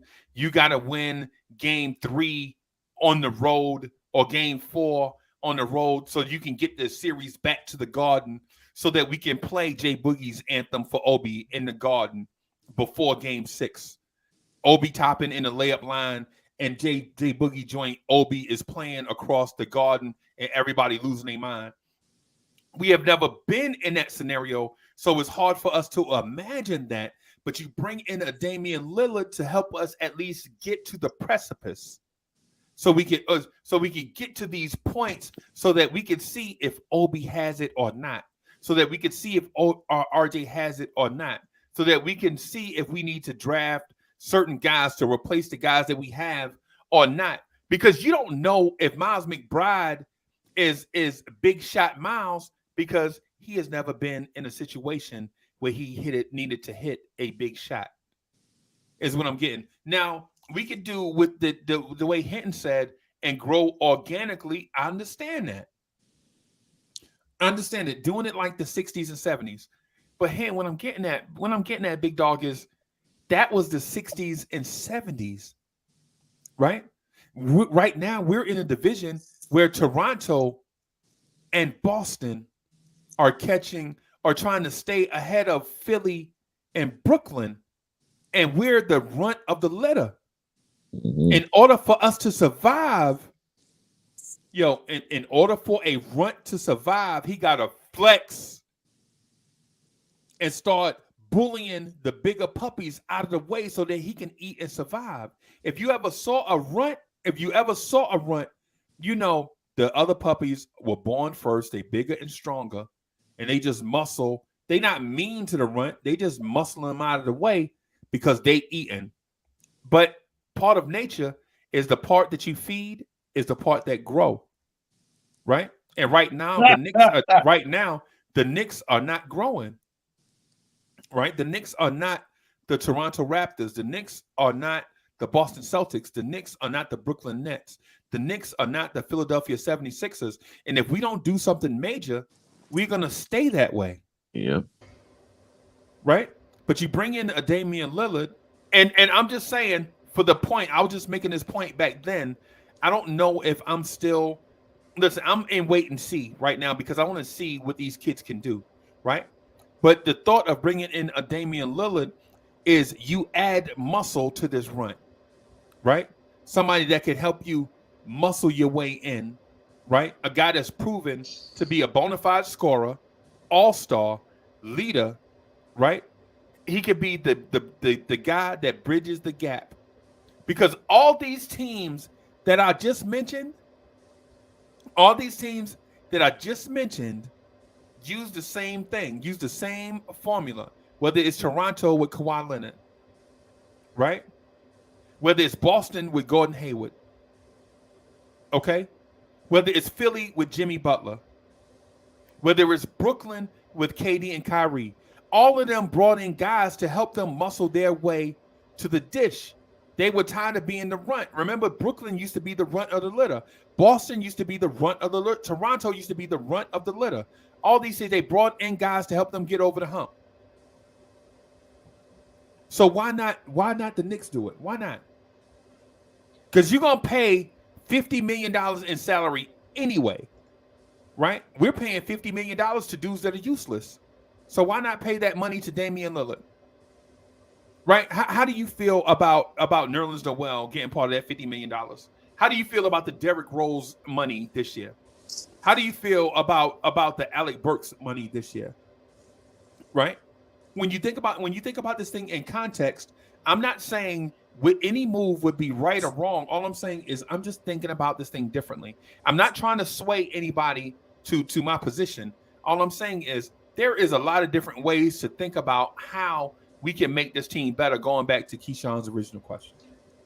I get what you're saying, because we just need talent. We need talent. If you like you said, Boston, outside of Toronto, Boston, Philly, and Brooklyn all got 2 stars minimum. 2 stars minimum. We have no stars. We have an up and coming maybe star in RJ, but that's it. Right. You need that, especially in this division. We probably got one of the toughest divisions in the league. You need 2 in this division. You ain't unless they get when they get older, we can just overpower them with the youth. But unless we develop them and play them, then we're gonna never get past them. So we need some type of talent. That's why I was upset with I wanted CJ during the trade deadline because he was better than everybody we had on the team, but we all scuffed our face on it. Like, I don't want CJ. I don't want to pay this. I don't want to do this. I don't want to do that. But he was better than everybody else. And now look at New Orleans. He got him in the play-in. Yeah, Wow, that could have easily been us. But I feel like literally the Knicks, we do have talent, but we are not doing nothing positive with it. Like this season, I understand that it could have been a season that we could have bite the bullet. We wasn't going nowhere, but by developing up our young core, I feel like we had something. Like since January, once we knew that Derrick Rose wasn't going, like he was hurt throughout the whole season, and we would have said, you know something, that's it. Let's not play Alex Burke. Let's not play all these vets like Todd Gibson. Don't get me wrong, I love Todd Gibson, but like this season, if the young core would have played and they would have, let's say, sniped out, all right, which team has the most player development staff? All right, this team has 10. We don't want 10, we want 20.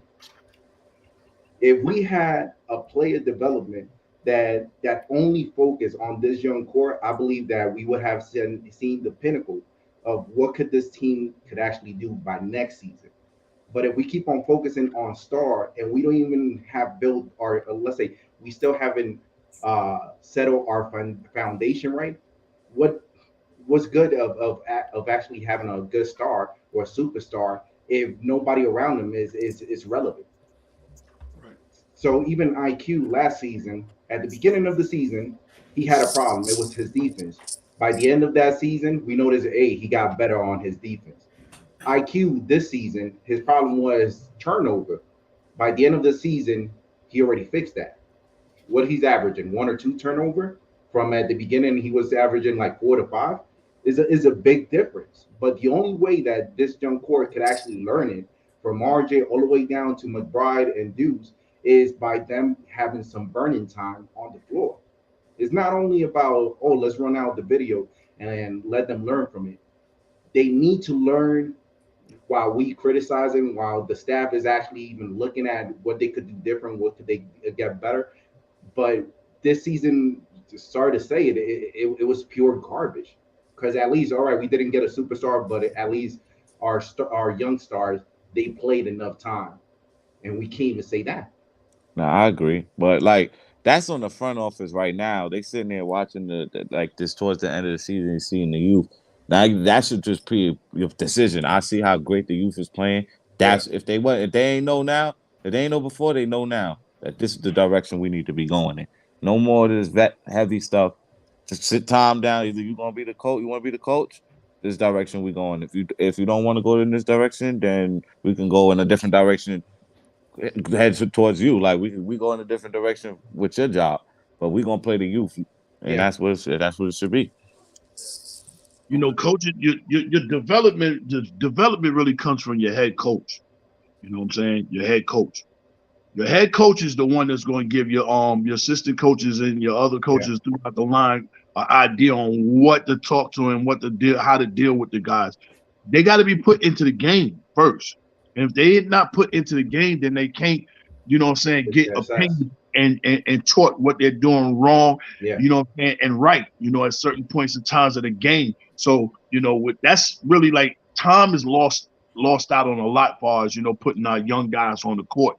You know what I'm saying? But now that the guys are being able to get on the court now, you can see Johnny more and more when the guys is coming out of the game, he conversating, he talking to them, he telling them this and that, you know what I'm saying, showing them this and that, what they did wrong here and what they did right here, comparing the notes to one another, you know what I'm saying?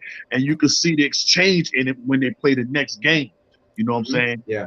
When you do something in this game and they show you something differently in this game, and the next game when you come back, if you see it, you're doing it the same thing. That's when you see Tom, when he get the message from these guys, you know what I'm saying? I told him this and that, and they're doing the same. That's when you see Tom over there and somebody out, like Sims, and him out. Yo, you doing the same, blah, blah, blah. You know what I'm saying? It gets on him like that. But Tom has to put these guys in position, you know what I'm saying, so they can develop on the court, so they can learn from playing in the game time situation. then go to the off season and develop and work on, you know what I'm saying, certain parts that they don't have in their game, you know what I'm saying, to make their game more, you know, more plushed out, you know what I'm saying?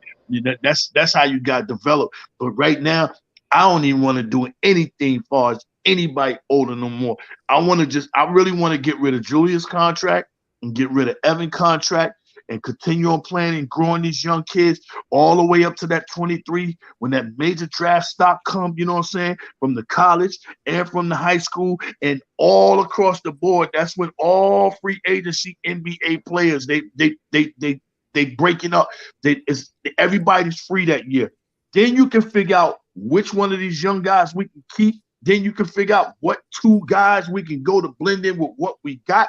You know what I'm saying? Because we missed that opportunity this year with all that money we had. It really wasn't a free agent base for you to bring in the right type guys to come in here this year.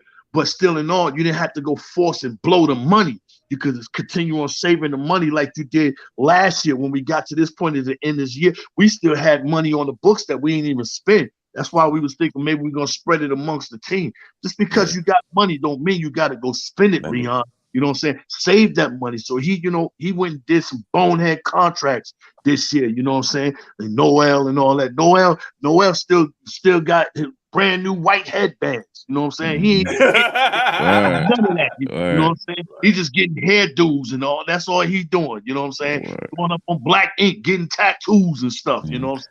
But I got a question for you, J Boogie. Well, for everybody, but do you think Tibbs is like a little too overprotective over the youth as far as like don't want to be playing them or don't want to put them out there? And maybe he think that when they're not ready, like how he be saying like they're not ready. Do you think that's being a little bit too overprotective and he should just play them and just see what he has regardless?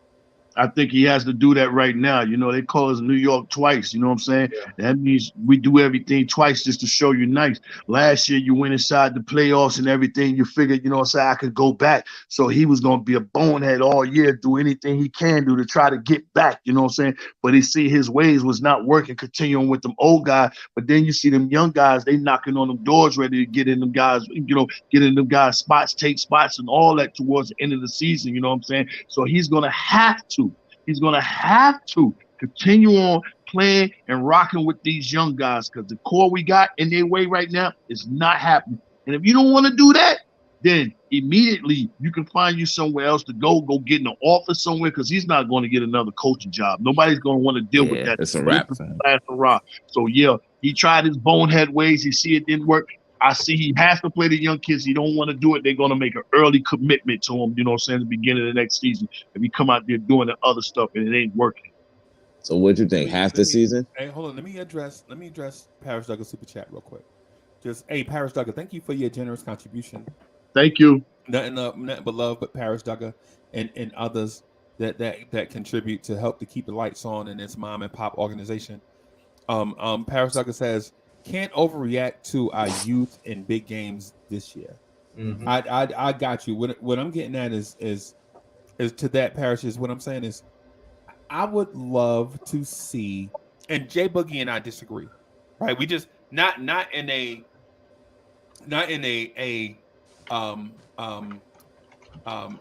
say an altercation type way, but we just view things different, right? So what I was getting at is I think the best, I think the toughest tasks bring out the best in people, right? Like I believe in that Rocky theory.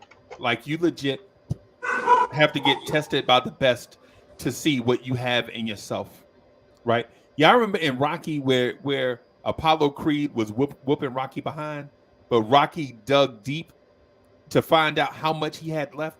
And Rocky didn't win the fight, but he won the people.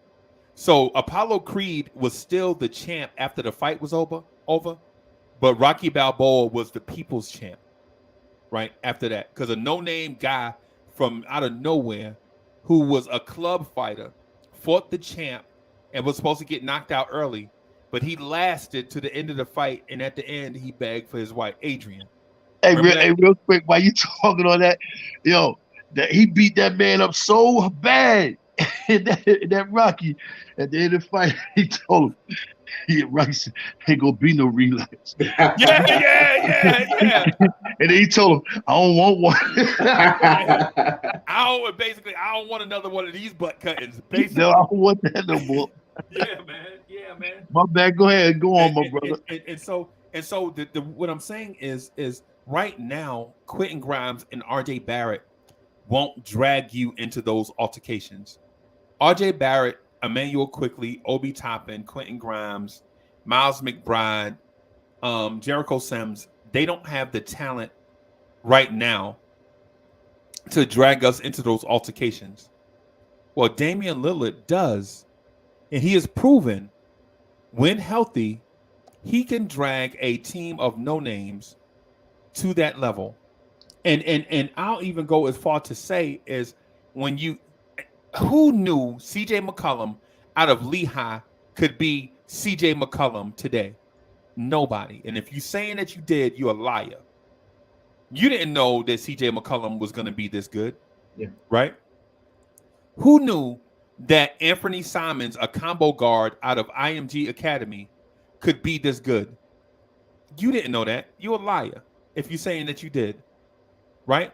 But underneath Damian Lillard, while Damian Lillard is taking the bullets on the big stage, those other guys developed under Damian Lillard's wings. Right? Now, imagine Emmanuel Quickly.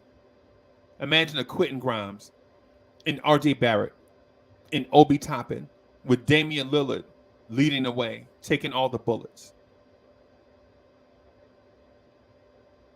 Is Anthony Simons that much more talented, physically talented, than Emmanuel Quickly? No. He might be a better athlete, but he's not a better defender and a better three-point shooter, a better free throw shooter than Quickly. Yeah. Right? What I'm saying is you bring in a guy like Lillard to take the book, to get us to the big stage, to get these young Knicks in these high leverage games. Because once we get in these high leverage games, you'll see what guys like Cam Reddish can do down by 7 with 6 minutes to go in a series 2-1, where if you lose the series, you'll go down 3-1. You got to win this game because you don't want to go down 3-1 to a playoff team, right? You got to even this series up 2-2 so that you can get 2 games at the Garden, right? See, these are scenarios we don't think about because we've been down this road of guys, just random guys taking us to places, but we hadn't played high leverage games. What I'm saying is before you shoot my point down, because y'all point might be right. Y'all might be right in what y'all saying. I'm not saying that you're wrong. What I'm saying is think about this from a different perspective. What happens when we get a guy like Lillard that can get us to these high leverage games? Now you can, because we call RJ a dog. We like, yo, RJ Barrett is a dog. Really? We don't know if he's a dog because we never saw that dog in high leverage games. We never saw RJ Barrett in a game 7, up by 4 with 6 minutes left and our best player in foul trouble. We never saw RJ Barrett. We never saw the dog in that scenario. But I'm asking you as a Knicks fan, do you want to see RJ Barrett in high leverage games? High impact games, games that matter. Do you want to see RJ Barrett in those type of games? And if you do, ask yourself this. Can Alec Burks, Evan Fournier, Nolan Noel, Taj Gibson get you to those high leverage games? That's what I'm saying. Let me bring CWC in here because I know CWC want to fight somebody. I know that's what he's coming in here to do. Let me bring in CWC.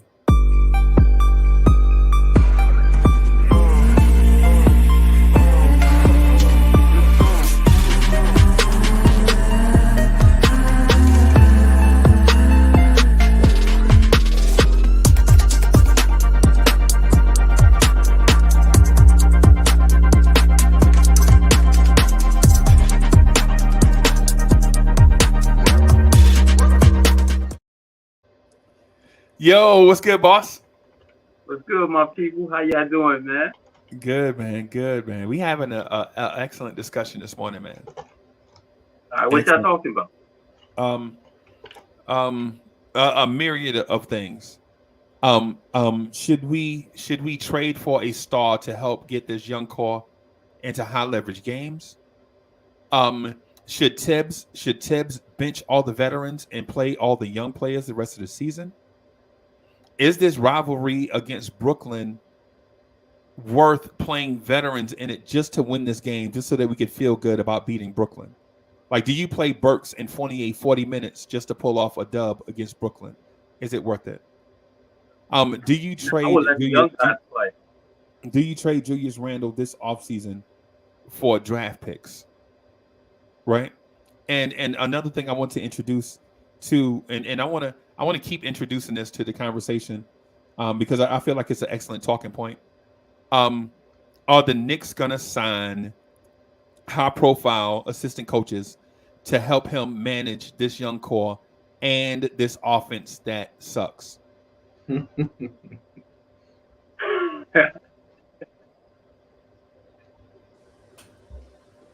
Yeah, they need to go after an offensive assistant coach out there, man. D'Antoni or somebody that work on offense, because his playbook is outdated, man. We need some new data up in there, man. You know what I mean? And play the young youth versus Brooklyn. When you play the young youth, you will see what you need in the draft. Because we don't know if Mitch going to stay or he's going to leave. You know, we might going to need another center. Because Jerko Sims, he a backup. He's not really a starter material. You know what I mean? Because his free throw, he had to work on his free throw. You know, him and Mitch shooting like the same percentage of free throw, like 50. They in 50 or 50. Right. And they need some defensive plays, man, in that draft, man. So their defense is crazy, man. We need some defensive players, man. So we need to get some stops at the other end. If we can't stop nobody at the other end, we're going to be dead, man. We need stops. We can't just worry about offense. We need stops, too. Yeah. That's right. And they need to figure out who they building around. Are you building the team around Randle, or are you building the team around RJ? Gotta make a decision. Yeah, but right now, like the way everything is set up, like I keep on getting bashed on it, but I'm just calling for what it is. I just don't see a superstar yet. Like anything can happen for the Knicks, and until they don't give me that type of vibe, like, oh, I see something that I like, because once you have like somebody in our team that is the best on what they do, top 10, that's when we're talking about superstar caliber. But we just don't see it yet. Like, yeah, we get high with IQ. Yes, we get high with RJ. Yes, we get high with Julius Randle. But look at where we at right now. We ain't nowhere. What is it? We in the 11th spot, 12th spot, 13th spot, or whatever. It doesn't even matter. We're not even in the play-in. Like, that's why I keep on saying, like, this season should have been, all right, Derrick Rose is down. Screw this. Run the young core, figure out what are they doing wrong, fix it in the best way possible to see what we actually have. Like, DeJounte Murray would have been great. And it's not, he's not a Dame Lillard caliber. But look at what he's doing in San Antonio. Right. We need a point guard. We need somebody that runs. We need somebody that at least is ready for Meek or John Morant. And DeJounte Murray, if you watch his game, whenever he goes up against John Morant, bro, he always is pretty much in front of him. He's like ready. So you need somebody fast, so that whenever you have the opportunity of going against a Trae Young, what it matters is that we could be a solid group, but we don't have somebody to keep up with a Trae Young or John Morant. We need to be ready 100%. And even though it did hurt once the news broke out and said, well, San Antonio, they wanted 3 first-round picks, Alex Burke and Kemba Walker. So most likely they was about to turn around Alex Burke for another trade. Flip him. But thinking about it, if you think about Obi, RJ, IQ, Deuce, McBride, Who's another one? Sims. Sims is special. Don't get me wrong. I think Sims is special, but this was a Special great. how? Special how? I feel like if he has somebody, because you could see he's hungry, but he looks kind of lost. But it's because player development. Nobody is sitting around. Nobody is watching over Sims' shoulder, telling him do this, do that, so that he can start looking comfortable. Even Taj Gibson said it. Sims is the type of player that whenever you let's say you in practice, he gets the best out of you because he's always hungry. And whenever you have players like him, whenever you have players like D Rose, even though we could all agree that the best availability like availability, but D Rose is the type of player that's going to make plays around him even better. So he cares that the team actually does better. But we also need a point guard, and until we don't fix the problem with the point guard, until we don't give sufficient time for our young core to actually develop the way they should be developing, we just don't know what we have. Right. So let me ask you this. You see how RJ played on the second half. Guys, I'll be right back, y'all. You see how RJ played on the second half of the season, right? Yeah. Maybe towards December, end of December to now. Let's say he's on a different team, right? You see how you said that we don't have a superstar or up and whatever the case may be. Yeah. Do you see, like, let's say he was on a different team, would you say he's next up? Like, let's say he was doing this on like a different squad, would you be in the mindset of saying, oh yeah, RJ next up, we should try to look to get RJ at some point? Well, I'm not saying that RJ is not talented. By no means, RJ is talented, but we already saw from the beginning of the season, what like 10 games in, that Julius Randle wasn't it. If RJ had that type of mentality, RJ would have said in the 11th game, you know what I'm saying? Screw this. I'm taking this team. I'm gonna take this to the gutter. I don't care. He should have acted like one of these two games. The game right after Coach Thibodeau criticized him, or the game that he actually got the technical. That's when I saw like, damn, this motherflower is a beast. He has something in him, like possess or something. But it's because he wanted it, you know.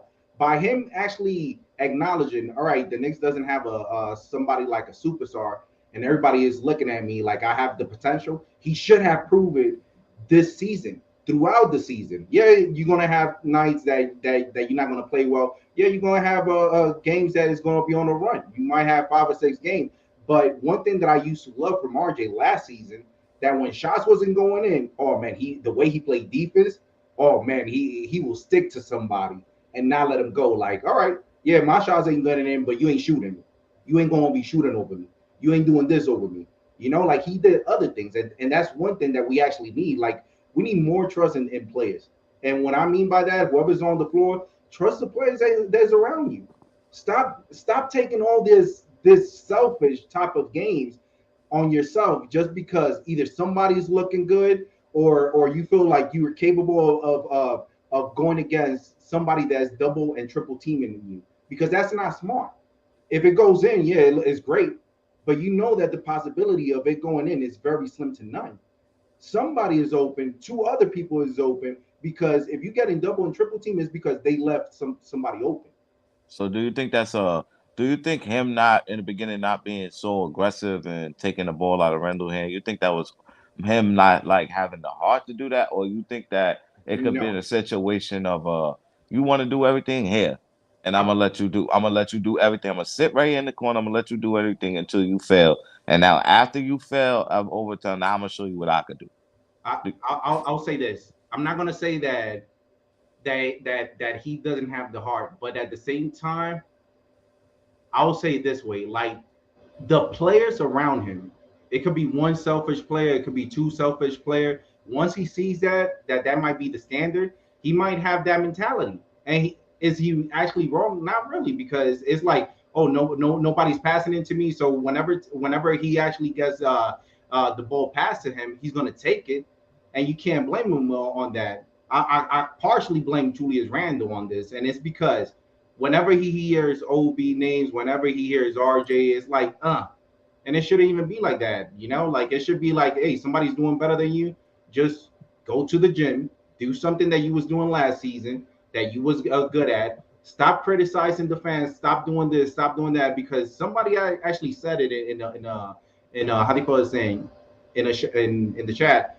that Julius Randle actually said something about his son, and it really rubbed him in the wrong way because he doesn't understand people booing him. But at the same time, what about your son? Is he's gonna understand you slapping somebody's laptop when he's trying to show you something that you're doing wrong? Is he is he gonna understand? Let's say you actually choking another player or almost slapping him, or is he gonna understand Evan Fournier trying to calm you down and you almost backslap him for no reason? He's your teammate. Yeah, fact. That's not a good example because like this, like say his son's in school, and I don't like to talk about because I got a son, I got a daughter. I don't ever want to, but when I try to teach my children, like be happy for someone else. So if my daughter gets student of the month, my son got to be excited for her. So with him doing that, it gives him the thing of like, let's say one of his classmates got student of the month, and he's sitting there pouting his face because he didn't get it versus bigging that person up. Congratulations, you got the student of the month. My time's coming next as motivation. You know what I mean? For sure. If you look at even Ja Morant, they try to criticize him saying like, "Oh, we don't really need Ja Morant. Like we got 20-2 without Ja Morant." And look at his response. His response is priceless, saying like, "Best effing team up and down." Like he doesn't care. He's not gonna be the reason for the team to get disgruntled, because that's the only thing that a team actually needs. Just one single player to be the poison apple or the rotten apple to rotten the rest. Like I do blame. I feel like Coach Thibodeau is perfect for this team, but at the same time, Coach Thibodeau also reminds me of him running not the Milwaukee Bucks, the Timberwolves. He has too much things in his plate. You know, like he shouldn't be worrying about offense and defense. If you grade on defense, just worry about defense. And the front office, I give him a little bit of blame because, all right, Coach Thibodeau, he doesn't want an assistant coach. I don't care. I'm going to get him one of the best assistant coach that is an offensive type of mindset. So now you covered up on both ends. Nah, I get it. Hey, Tiz, he just need to work on his adjustment, and his rotation, and put the people in there at the right time. Don't wait like 6 minutes later to put somebody in there. You know what I mean? Yeah. That man, we lost a lot of games because of that, man. Yeah. What's up, Jay Boogie? Hey, Jay Boogie. I like that Obi video, man. That was fire, man. Appreciate that, man. We got some more things in the working, man. But before I leave off the cap of my brain cell, you know what I'm saying? Just to answer my man question, as far as taking the ball out of Julius' hand, no. He wasn't supposed to take the ball out of Julius' hand. It was not turning the ball out of his hand. You know what I'm saying? Because coming off of that, what Julius did last year, you know what I'm saying? This was still Julius' team. But because Julius had a bad, disrespectful season towards his game and the fans, you know what I'm saying? Now we're looking at towards RJ, and RJ is stepping up. So now it's looking like more in towards RJ, you know what I'm saying? Because he's a better fit, better attitude player. But the thing about RJ game is not all the way developed as some of these guys that games are. Like you see Devin Booker, like you see John Morant, some of these younger guys, they're more gifted and more talented than RJ in certain areas as far as basketball. You know what I'm saying? But his heart plays a different role compared to some of these other guys. We know he has the heart and he's willing to learn and also get it. This is the season where I hold RJ accountable. I hold you accountable for this offseason. I need you to get in that gym. I need you to get your game right. I need you to tighten up your game. See, coming into this season, when whatever he was doing, you know, trying to develop and work on his game, they pulled a plug up on him with the signings and everything they brought amongst his team. As far as the releases they let amongst this team. And they told RJ, we need you to play a more different role. We need you to play the three. We need you to be more defensive minded. So RJ mind was coming in here as more or less being a defensive stopper. So he really didn't continue on working on his game because they gave him an assignment. And the assignment and all that went out the window as towards after the All-Star break, you know, leading up to this point. Now, You seen certain parts of RJ game, you know what I'm saying, being crafted. You seen RJ working on his game inside game time situations. Things he would be doing in the off season, you know what I'm saying, to better his game, critique his game. You started seeing and watching him do those type things inside game. What's better than work on your game inside doing inside real live game situation? So now I see RJ as that dude that you want him to be, the leader of the team, you know what I'm saying? Yeah, he can be that leader.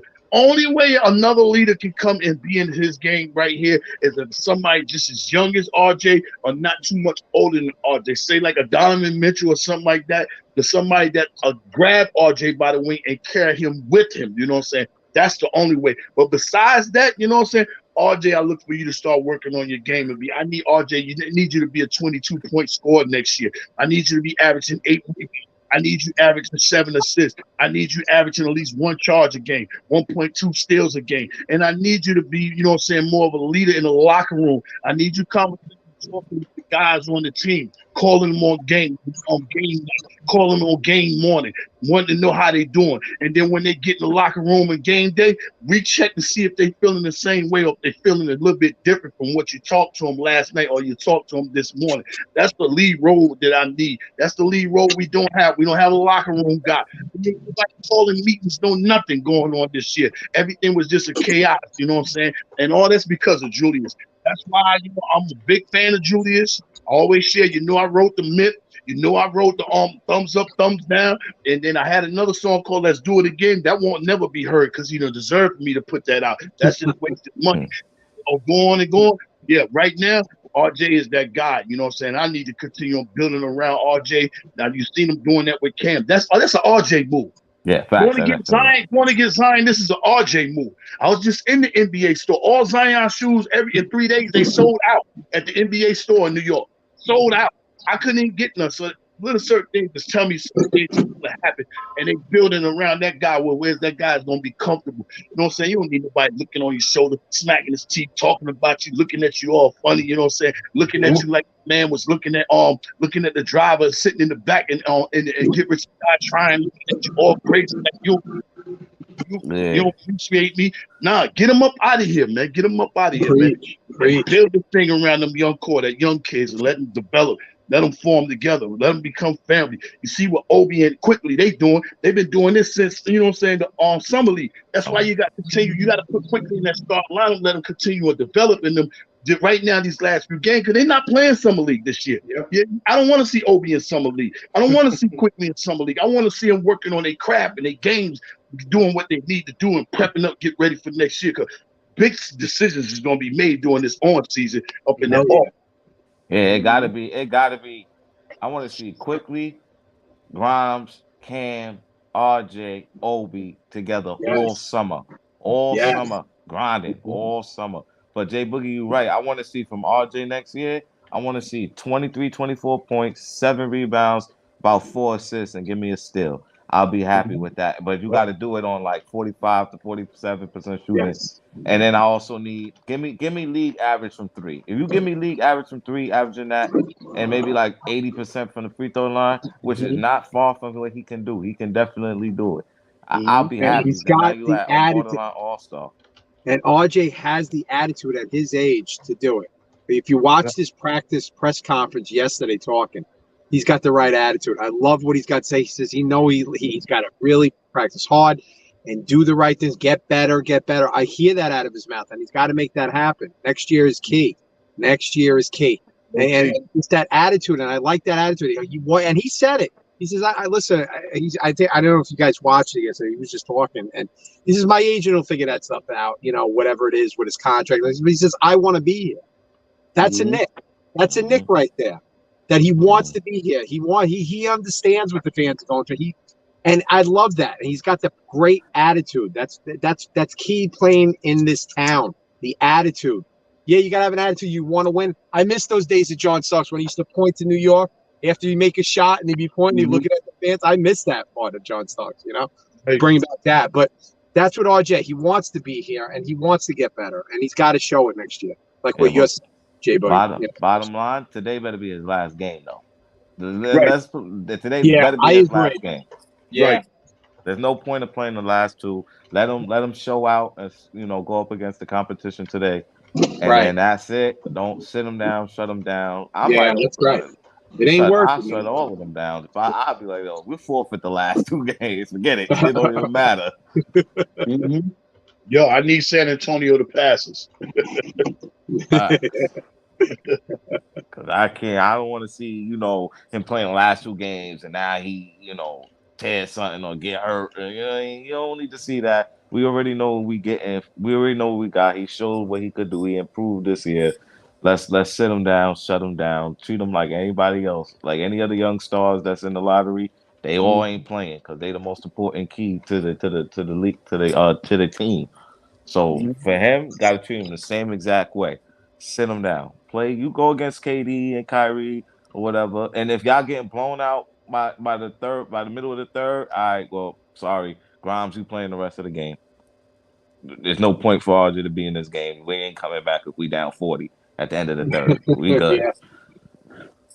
Hey, guys, is there any point guards like sit in the draft?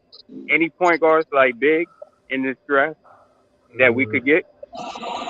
Because our problem is we got undersized point guards. We need somebody like tall or something.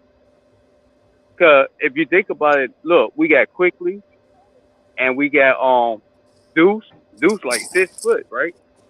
Yeah. Like 5'11" or something, man. So we got undersized point guards, man. Well, listen, it comes down. Listen, CWC, it all comes down to the front office. If they don't step up and do the right things this offseason, Dolan step in and burn it to the ground, get rid of them. They got to go. They got to go. They got to make smart moves this offseason. This is key. There's no more. I'll wait till next year. No. Hey, Angelo, you remember what I said before on the tape? I like, okay, if we trade Randle, right? Trade him to Brooklyn Nets and let's get Ben Simmons. Because Randle and Durant is cool. They cool people. They cool with each other.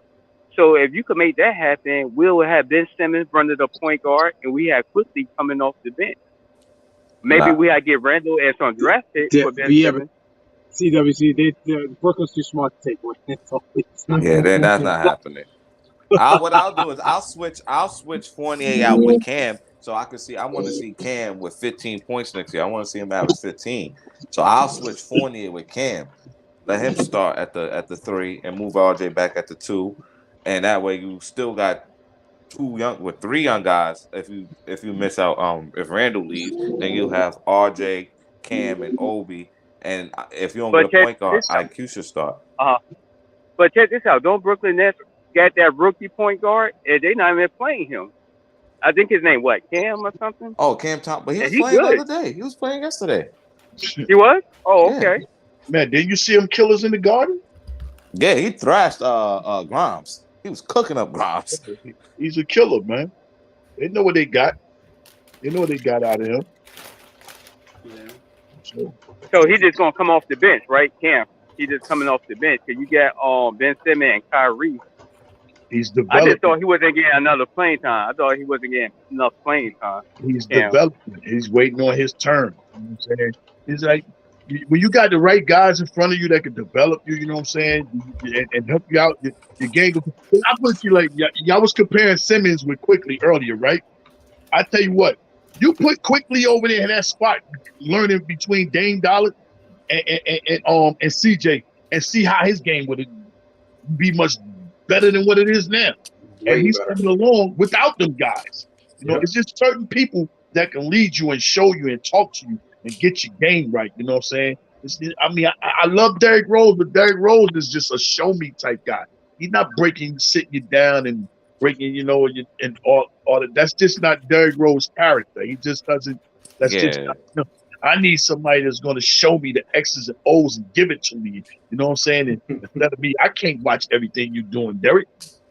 You incredible. You might do something ill. I ain't never seen him in my life. Bro, he still be doing it. Sometimes I look at him, I be like, damn, what the hell? Yeah. Man, that shit, we need to get rid of these vets, man. Tell you the truth. We need to get rid of all of them. Keep one. I would keep Gibson. I like Gibson. Yeah. I would let the other one go. I'm letting all them Even Derrick Rose, he got to go. Now, I'll probably keep Fournier because you need a shooter. I'll probably keep Fournier, but lessen his role. Right. Give him Yeah, I like Fournier too. do him like Brogdon over there in Atlanta. When he got injured, he came back. You know what I'm saying? They had a certain fit, and Nate McMillan wasn't breaking up that certain fit, so he just brought Brogdon off Bogdanovich off the bench, and he just started cooking in that role. That's a good role for Evan, coming in off the bench, cooking. You know what I'm saying? Second string. That's a good role like that. I'm with that. But I get Evan. I can get Evan some props. No matter what happened this year, we did not phase Evan Fournier. I gotta give him them props. He didn't get rattled in his head when he played bad, and we were throwing him under the bus, and he was all in the papers, and he did not get rattled. He came and he still, had the same energy, the same calm way. And I gotta give Burke a little bit of props too. You know what I'm saying? I gotta get a journeyman. Even though, you know what I'm saying, we got on him sometime playing bad, good games, he still was there.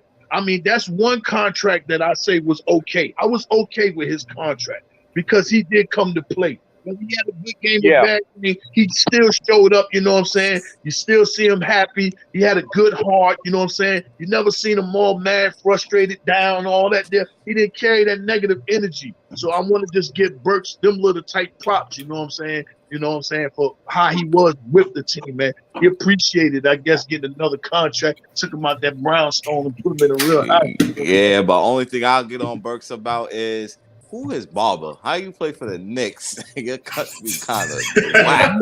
He got no Barber. He cut his own hair, man. Yo, I be looking up like, son, you live in New York. I could get you 100 Barbers right now. Facts. That's even worse if he cut his own on his hair. shoe contract, man. His shoe contract is all different shoes, man. Yeah, he got that boring game like Aaron Afalo. Remember, Aaron Afalo was so boring to watch. He got that boring game, but I mean, sometimes it's effective. But speaking on Fournier and Burks, if you do keep them, I would bring those two guys off the bench and let them lead that. Too. Let them lead that. So now you're going against. You got two vets that's been around going against young kids that second unit plays. You should cook. Like nobody should be able to stop y'all from doing what y'all want to do. What's up with y'all, gentlemen? Y'all just came in the door. What's good with y'all? How y'all doing? Well, what up? Yeah, what up? What's good, y'all? Get up, y'all guys, ladies, man. Let hear what y'all talking about, man. Nah, I really wanted to come up here. I heard people talking crazy about RJ. So my thing is this, right? Mm-hmm. If you a Knicks fan, you gotta be careful of doing shit like that. Excuse my language, stuff like that, because you never seen talent like that in a long time. And on top of that, he had to show you what he showed you without that being in the coach's plan from the beginning of the season. So that means it wasn't practice. It wasn't. So don't just talk about something and you know all of that. You know what I'm saying? That's just how it go. And another thing is, if you know RJ, he's on the top ESPN 100 list. And when you look at that list and you see all the top players now, they was on that list. Even the players that's waking up, like the Bridges and different players, they've been on these ESPN lists since high school. So once they come closer to their great, like RJ, you know, I'm glad that he came out and did what he did this year, more like a leader. But what you got to understand, to play in New York as a third year, you know, and to be he's a humble kid. He's a humble kid. He just focused on basketball. You see what I'm saying? A lot of times we have players who's in the clubs in New York. We have players, you know, that don't really focus on the game. So I think with RJ, we really have one. You know, that's just my opinion on the RJ. As far as with Burks and them guys, no disrespect, but if you're gonna have OGs on the team, they got to be OGs that could really go. And I think our standards for players that could go is not really high. You know what I'm saying? So we never want to really overlook a player and be like, oh, because we know Burks played good. He's not consistent, but I think that he just was playing out of position, and I didn't want to be critiquing the wrong way, because at the three and the way he played before for us, he played very well. So when a coach asks a player to do something, a player like Burks, he's just going to do it. So that part is no diss to him. But I just feel like I want if you're going to be an older player with that much experience, then you have to have something that the young guys can really learn from. As far as like even Fournier, I want guys like that have more moves and different things. even though Fournier did good this year, you have to be honest about that.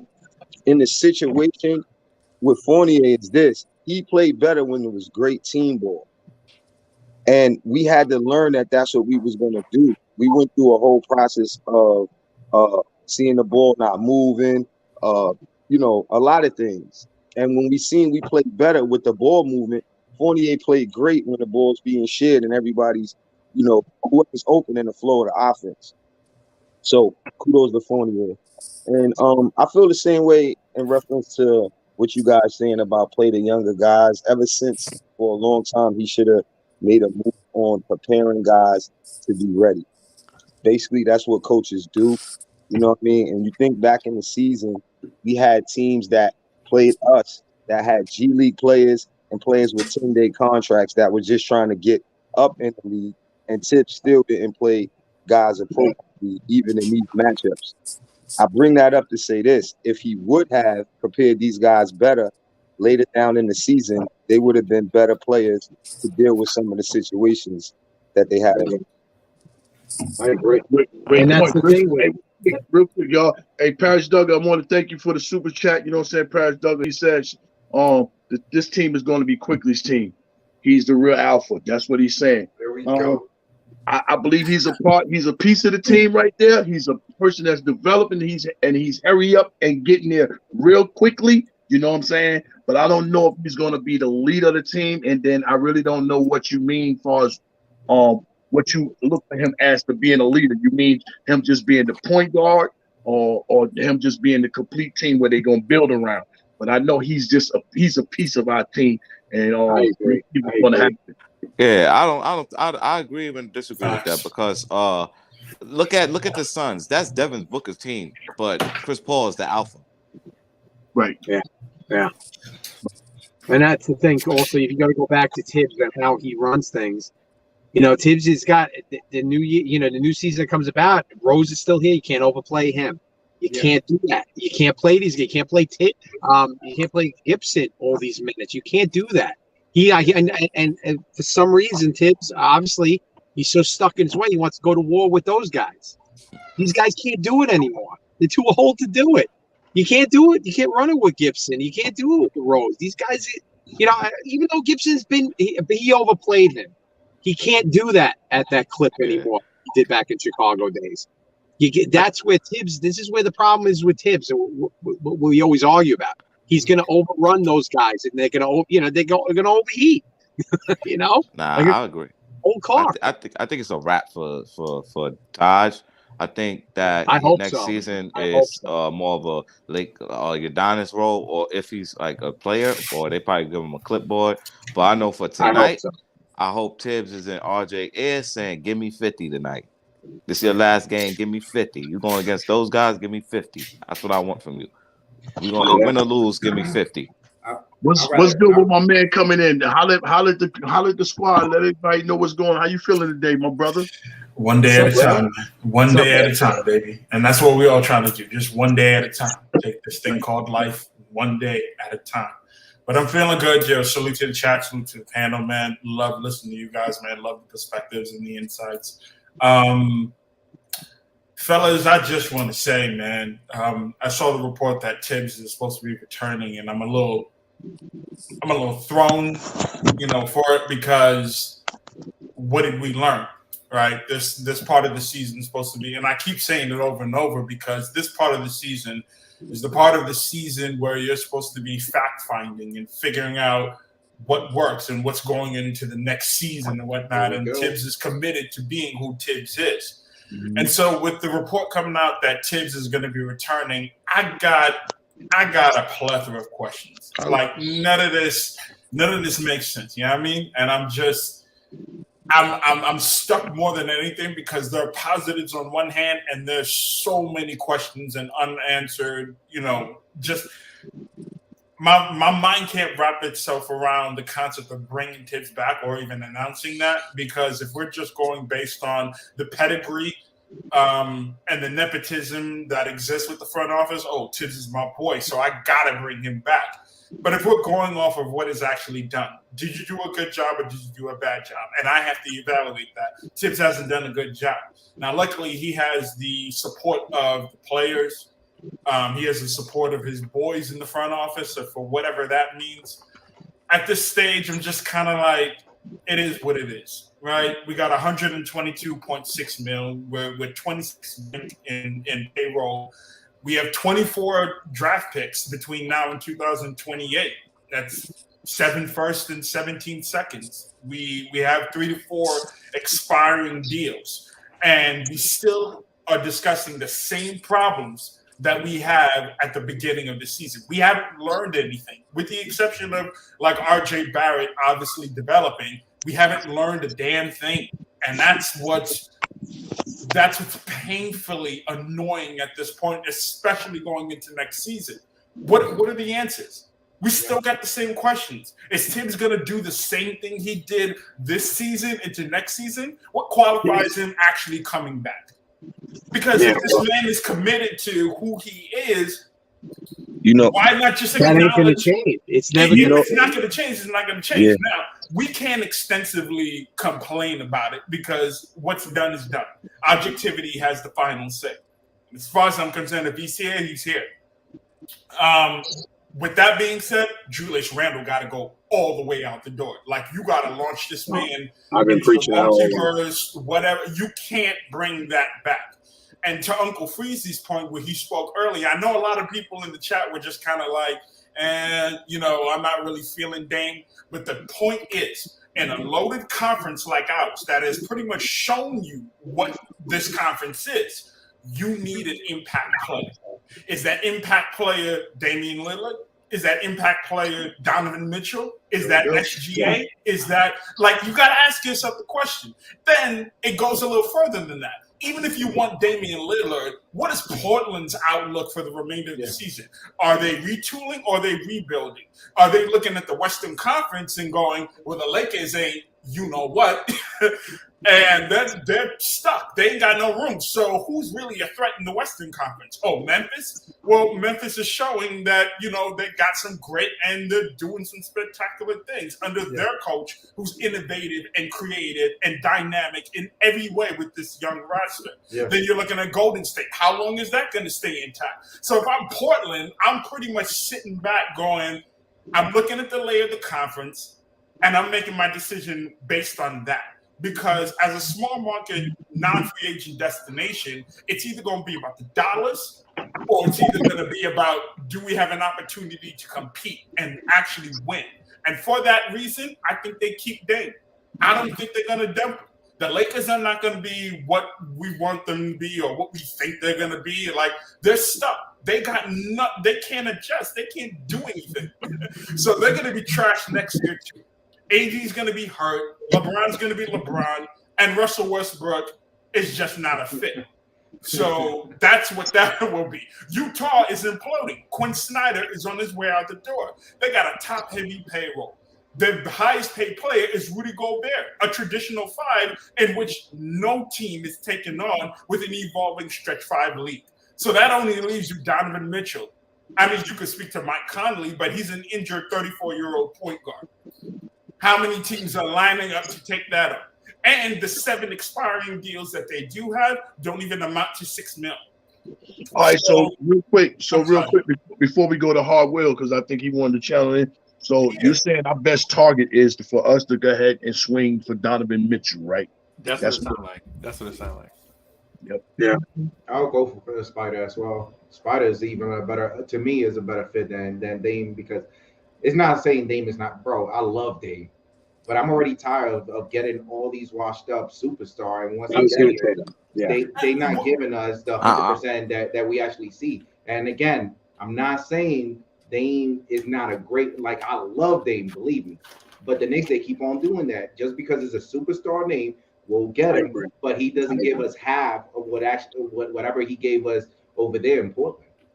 And we got to get out of that mindset. If we're going to focus on a specific team, we should be focusing on teams like Denver, team like Memphis, Like, all right, we're not caring about no superstar. We don't care if this is not a destination where a lot of players be looking at the Knicks like, I want to go there. We're gonna make it in a way that people want to come in. And what better way than developing the young core the right way?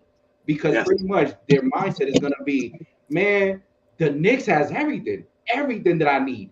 They only need that one player. And guess what? That one player could be me. If that's Donovan Mitchell, but that's like a John Moran, is that anybody that feels like they could do it? That's the way they're going to be thinking, because they're going to surround themselves, or they're going to go to a team that they feel that whoever is surrounding them is more than enough to get a championship. But what's going to happen if we have, and this is the last thing I'm going to say, what's going to happen if Dame Lillard comes in? What's going to happen if Donovan Mitchell comes in? It's going to be one of those that, yeah, you got Donovan Mitchell, but who else is there? I understand what you're saying. What I want to say was, in reference to what those guys are saying, when you look at the East, right, even though you got a good point in trying to put the young guys in position for the future, right, that's what I was big about. But what they're saying is putting the right player with them gives us more of a chance because the East is so dominant. That's all what Freezy and Rheology is saying. It makes sense. It don't have to be Lillard, but it has to be somebody who can go. That's what I said when I talked last time. So they can be learning at the same time as winning, and somebody that's going to be a role model for them, pull them together, show them how to take over and do that. Because RJ didn't learn how to do that yet. He just learning through default how to be a scorer. Right. Feel me? Leading them to the playoff run that we need, we're going to need more firepower. If the East wasn't like it is, then that's a different conversation we could have. When you look around the competition and what's going on, yeah, they win sometime. Yeah, they play against these guys good sometime. But when the playoffs start, bro, you know it's a whole different type of basketball. You know what I'm saying? And even Boston clicked that light switch after the All-Star game. And you look at the media, they was dogging them, saying you need to trade Brown and Tatum and all this crap. That's why you can't get confused with the nonsense. If you've been around for a while, you should know what's up. Them boys could turn on the light switch whenever. Just like Kyrie and Durant, same thing. Them boys could turn on the light switch just like whenever and go on a run. You know what I'm saying? The Knicks don't have nobody over here that could do that. Yeah, we got young players that got potential, but I feel like because of Tibbs, we don't really know what we have. So that's a problem. Once you have a bad season and you know you're not winning, you don't have a chance to really compete in this type of league, then you're supposed to be able to at least see what you have. And that's what I want to say on that. The last thing I'm going to say, if you have a team that has one or two superstars, but their foundation is not well set, look at pretty much, I want to say, let's say Boston. If you focus on Boston, if you lose either one of these two cats, they pretty much, I don't feel like they're going nowhere. If you lose Tatum or you lose Brown, I don't feel like they're going nowhere. If Golden State, if they lose Curry, I don't feel like they ain't going nowhere.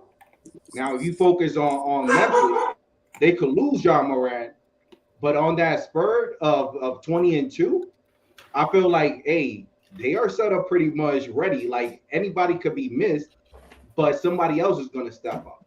That's why I keep. What are you going off though? What are you going off? I'm going off of when you say it because no, I'm talking about with Memphis and your point with Memphis. What are you going off of? What's your point in saying Memphis is ready and they got a bunch of young guys that never really they want to playoffs? They want a playing series because they have at least the how do you call it?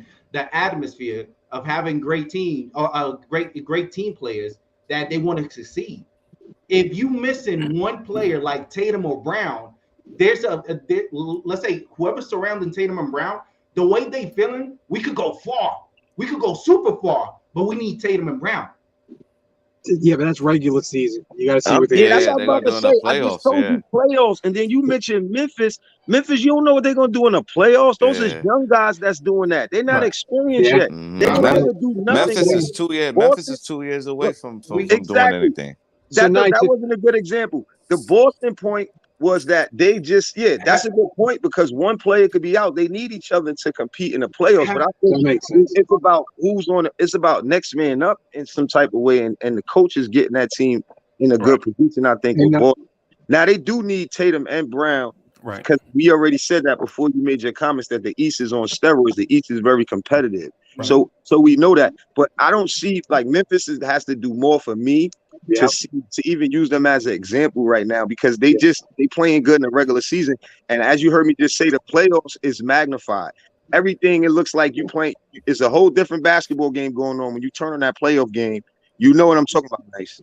So the better example to what Nice was saying, what should have been Toronto, the Toronto Raptors, because A, they have a recent championship in their past. 2, their fan base is crazy about basketball. 3, they rebuilt organically, like their point guard, shooting guard, small forward, power forward, center, and their young guy off the bench are all Raptors through and through. It's not like they added somebody. Yeah. But they won with a superstar, Freezy, right? Sorry to cut you. Right. Yeah. But they won. But that was the point you were saying when you wanted to add one player, though, right? Because of that reason, they won with Kawhi Leonard. They would not have won without Kawhi Leonard. The shots Kawhi hit, he hit the shot on Embiid, all of that. Yeah. So they would never have won without Kawhi. Exactly. So let me say this real quick. So let's say you have Kawhi, but Raptors at that time they didn't have whoever they had at that time. They wouldn't go nowhere. They fundamentally they was ready with Kawhi. It's like another addition, but pretty much they were set around like they had everything that they needed around. But nice, but guess what though? They would have never won without Kawhi. Right, but the point I'm making is no, they wouldn't have won without Kawhi. But guess who was watching Kawhi Leonard while Kawhi Leonard was dragging them to a championship? Young guys, OG Anunoby, Pascal Siakam, Fred VanVleet. Those same guys that are carrying the load right now were puppies when Kawhi Leonard was taking the bullets. And like what I mentioned about a Damian Lillard scenario. Like Kobe and Shaq. Right, but Shaq held it down. Right, and Shaq held it down, but guess who else was there? Eddie Jones. Yeah. In front of Kobe. Byron the Frenchman Scott, for those that watched Lakers basketball in the 80s, was there in front of Kobe. Wasn't Nick Van Exel there? Nick Van Exel was there too. Yeah. And so what I'm getting at, Anthony Pilla, names like that. But anyway, what I was getting at, nice, because I understand your perspective, right? And I understand Jay Boogie's perspective. We all looking at the same thing from different sides. Different angles, And so what I was getting at, and while I'm not trying to force my point on anybody. What I'm saying is, I think it's a nice way of looking at the same problem. Because for one, if you hate Tibbs as coach, if you hate Tibbs' offense as coach, right? What does Dame Lillard do to your offense? Oh yeah, you bring in a Dame Lillard. Now you don't have to depend on Tibbs. Yeah. Right. So it's like you bring in a guy, and I know we are scorned from things that happened in the past. Yo, Ron Cleveland is in the chat. What's up? Good. What's good, Ron? What I'm saying is by bringing in this one guy. Like for instance, I had this talk with a young fella who loved comic books, right? And I was like, yo, the reason why Metropolis was thriving is because Superman helped your economy. And he was like, Superman didn't help no damn economy. Superman was a crime fighter. I was like, nah, bro. When you got Superman in your city, now your vendors feel safe that they can go out and sell stuff. They don't have to spend money on security. They could buy more product. Yeah. And now the people that buy product feel safer with money in their pocket. They go to them vendors because they feel safe. So now the people that was staying at home, keeping their money in their pocket because they was afraid of getting robbed, are going out and spending money. Thus, Superman helps your economy, right? Yeah. Now, I know that's a grand way of thinking about stuff, but when you bring in a Damian Lillard, you don't have to worry about what Tibbs' offense is going to look like in the third and fourth quarter. You feel me? I get what you're saying, Uncle Freezy, but the only thing, because I still feel like we all saying the same thing. The only difference is that one part is saying develop our youth or develop with what we have right now and then get the superstar. And then there's another group saying, let's get the superstar right now, even though our foundation is looking crappy. I don't know because the young core is good. Like when the Raptors brought in Kawhi, they still had Fred VanVleet, they still had OG Anunoby, they still had Pascal Siakam. And Kyle Lowry. I think what he's saying is it's just two different processes. Like he's saying, build your core to attract a superstar. But I mean, that's a way we could attract one. But I think we could still pull it off to get one in the process, like what they saying to help us. Like I agree with what they said. That's why I said that before. Because the right guy could automatically help the team and to help us compete. That's the key word, to help us compete the way the fans want to see it. You know what I mean? Like that the first round exit of the playoffs. That wasn't, you know what I'm saying? That's nothing. Yeah. We have to see more than that. And in order to do that, we're gonna need the right people on the team, that type of at least one superstar. And that's what they were saying. That's why I said I agree. It's not a bad thing. Why it's a great idea and it makes sense is because the league, the Eastern Conference that we speak of, is highly competitive. And it's young. And the problem with Lillard though is you're giving away your young core to get that first. Yeah. No, but I think with that is this. Look, with that, this is the thing, right? We have a lot of players in the same position. Like they force it. We don't have a point guard, but they're trying to make quickly into a point guard. So I feel like we can move players and bring in a superstar and still keep the main players that we need. We can't keep everybody. And in order to win, that y'all may love is gonna have to go. That's just how it go. If we think somebody's talented, right? Yeah, that's the only way we may get a player who's on that level. They're gonna want 1 hour players. That'll be a player that we don't like. So you always got to understand that's how this game works. Yeah, all I'm just saying is you don't want to give up the ball to get that one player. You know what I mean? You know what I'm saying? That's the great position that we in. Whereas right now you're really sitting where you can do either or. You can go to the left, you can go to the right. Yeah. That's why I put my thoughts in 23. 23 is the year for us to really make things right. But the young guys that we have, you can develop them, and then you can figure out which ones you want to keep or which ones you want to let go. You know what I'm saying? Because we got draft picks. As long as you got draft picks, you can make a move to go get a player. As long as we get one draft pick and we still got players on this team that are young, you can still make a move to go get somebody. So we do got both sides of the fence that we can do. But that's why I always say in this format, I always say I like what Cleveland doing and I like what Memphis is. And they all try to do what Phoenix is doing. That's what I want us to do. Cleveland, Memphis, they get like Phoenix. That's Charlotte, why I too. And it's 23. You know what I'm saying? 23. Yep. But you know, hey, y'all guys in the chat, hit that like button if you like what Jay Boogie was doing, because you know this is not my role. Freezy, he jumped out, left me up here. Just be grateful and thankful that I have a computer. If I didn't have a computer, I would have did something crazy. But this is the first time I ever done it, man. But Freezy got it. Shout out to my brother right there. What's good, Ron? Man. What's going on, fellas? What's going on, Reality? I see you, boy. I love your takes, boy. Keep them coming hard, Will. You already know what time it is. My man, D'Angelo. You already know, bro. In the back, sunroof top. What's going on with you? And my man from the Springs, where the air is so nice, so nice. The water is so great. What's going on with your partner? It's been a minute, boy. What's good, brother? Been a minute. And to the captain of the ship, no other than Uncle Freezy. Hey, the number one Chief Rocker. Hey, boy, you talk about Chief Rocker. You took me back to my essence, boy. Hey. Yeah, man. Just do it all. Hey, man, I'm going to tell y'all like this. The time for that damn train was last year. Yeah. That was last year. That's the move they should have made last year. Not where we at now. Not where I'm seeing promise from these young guys. Something we haven't seen in this franchise since the days of Patrick Ewing coming to this team. You know what I mean? At this point, man, just let that thing continue to build with them young players, man. Let that thing, because let's go back. Let's think back some years. Remember, Atlanta had a team that had the best record in the Eastern Conference, didn't have no superstars. Yep. They just had players that played the game the right way, played together.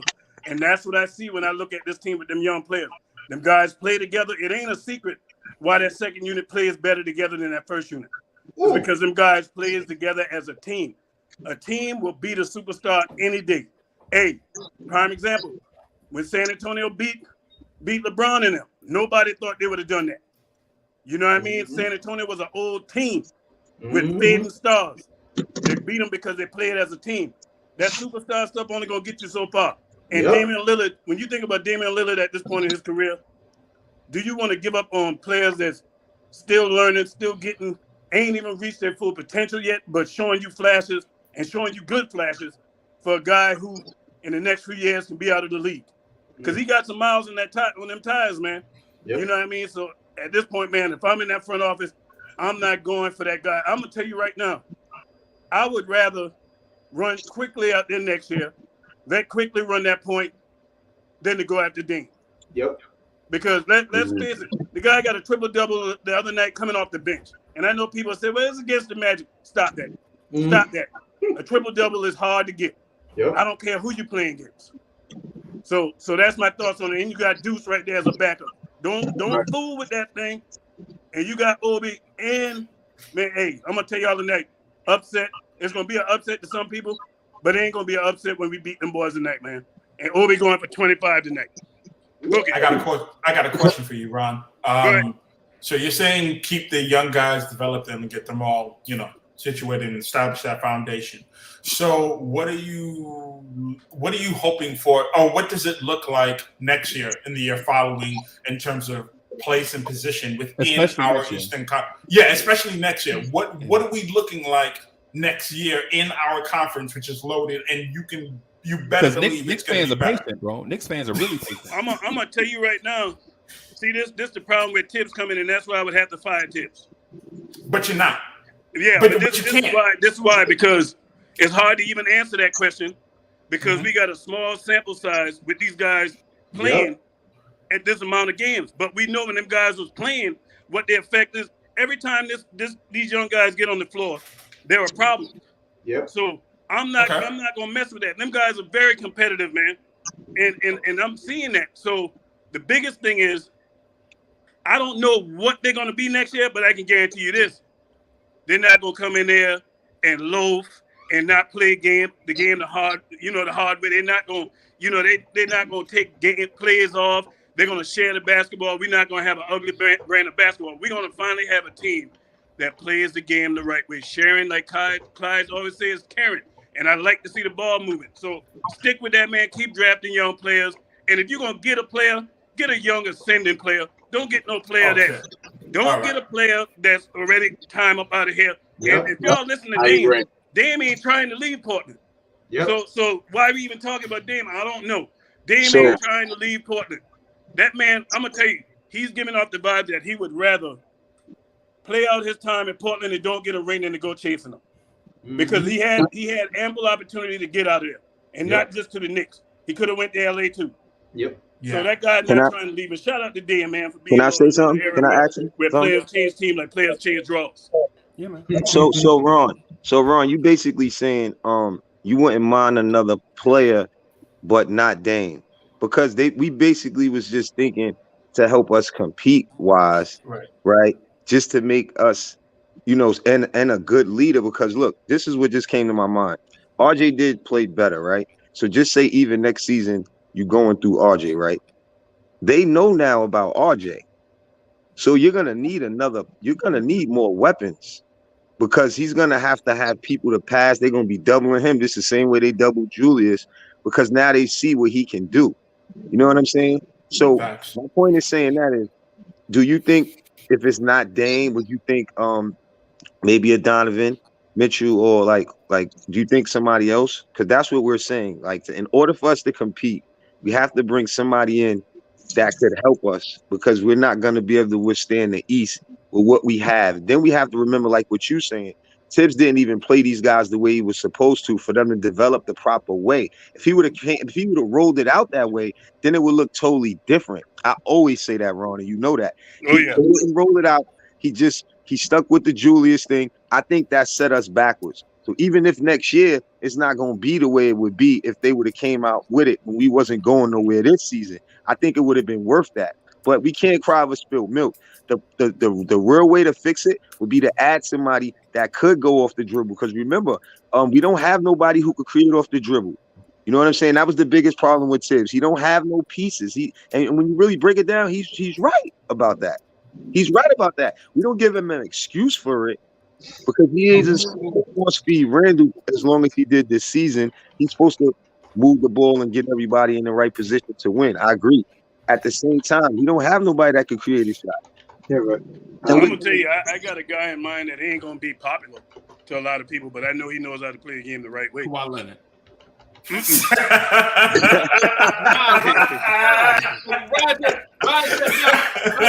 Yo, that's a good one because we need somebody on that level. I'm joking with Ron because Ron Cleveland smashed me a hoodie cap one night about Kawhi Leonard guaranteed to the Knicks. And I was like, man, no, yeah, man, yeah. Dave, Hey, don't play that Dave. And so everybody in the chat was like, no, Ron is right. And at the time I was like, yeah, if Kawhi comes, so now I'm not saying that Ron is never right because Ron is right a lot of the time. But what I'm saying is I'm wrong a lot of times too, Freezer. Nah. But what I'm saying is the point that you made about Kawhi back then is the point that I'm making about Damian Lillard right now. You feel me? That's what I'm trying. That's what I'm trying to get to. I get what you're saying. I understand. Because but I got somebody else better than Damian Lillard. Okay. Not from the skill standpoint. Because when you look at him, you're gonna say, nah, he ain't better. But what he would bring this team would be better. Because he's gonna play within the concept of a team. He's gonna play defense on the perimeter, and he ain't gonna cost you as much. DeJounte? Dennis Schroeder. Oh, Schroeder. No. I mean, he doesn't move the needle. That perimeter now. Yeah, I don't think that's enough. Before you kill that now, think about what he's gonna do on that perimeter. Because you still need somebody that can stop somebody in this league. I don't care how much you can shoot. Because if that's the case, then you're gonna have an Evan Fournier situation, somebody who can shoot but can't stop nobody. Yeah. I don't want. Yeah, I agree. I want me a two-way player, man. I want me a two-way player at that point position. I don't want nobody doing no turnstile. How quick we forget what we had going on in here. People were driving Ferraris, switching lanes.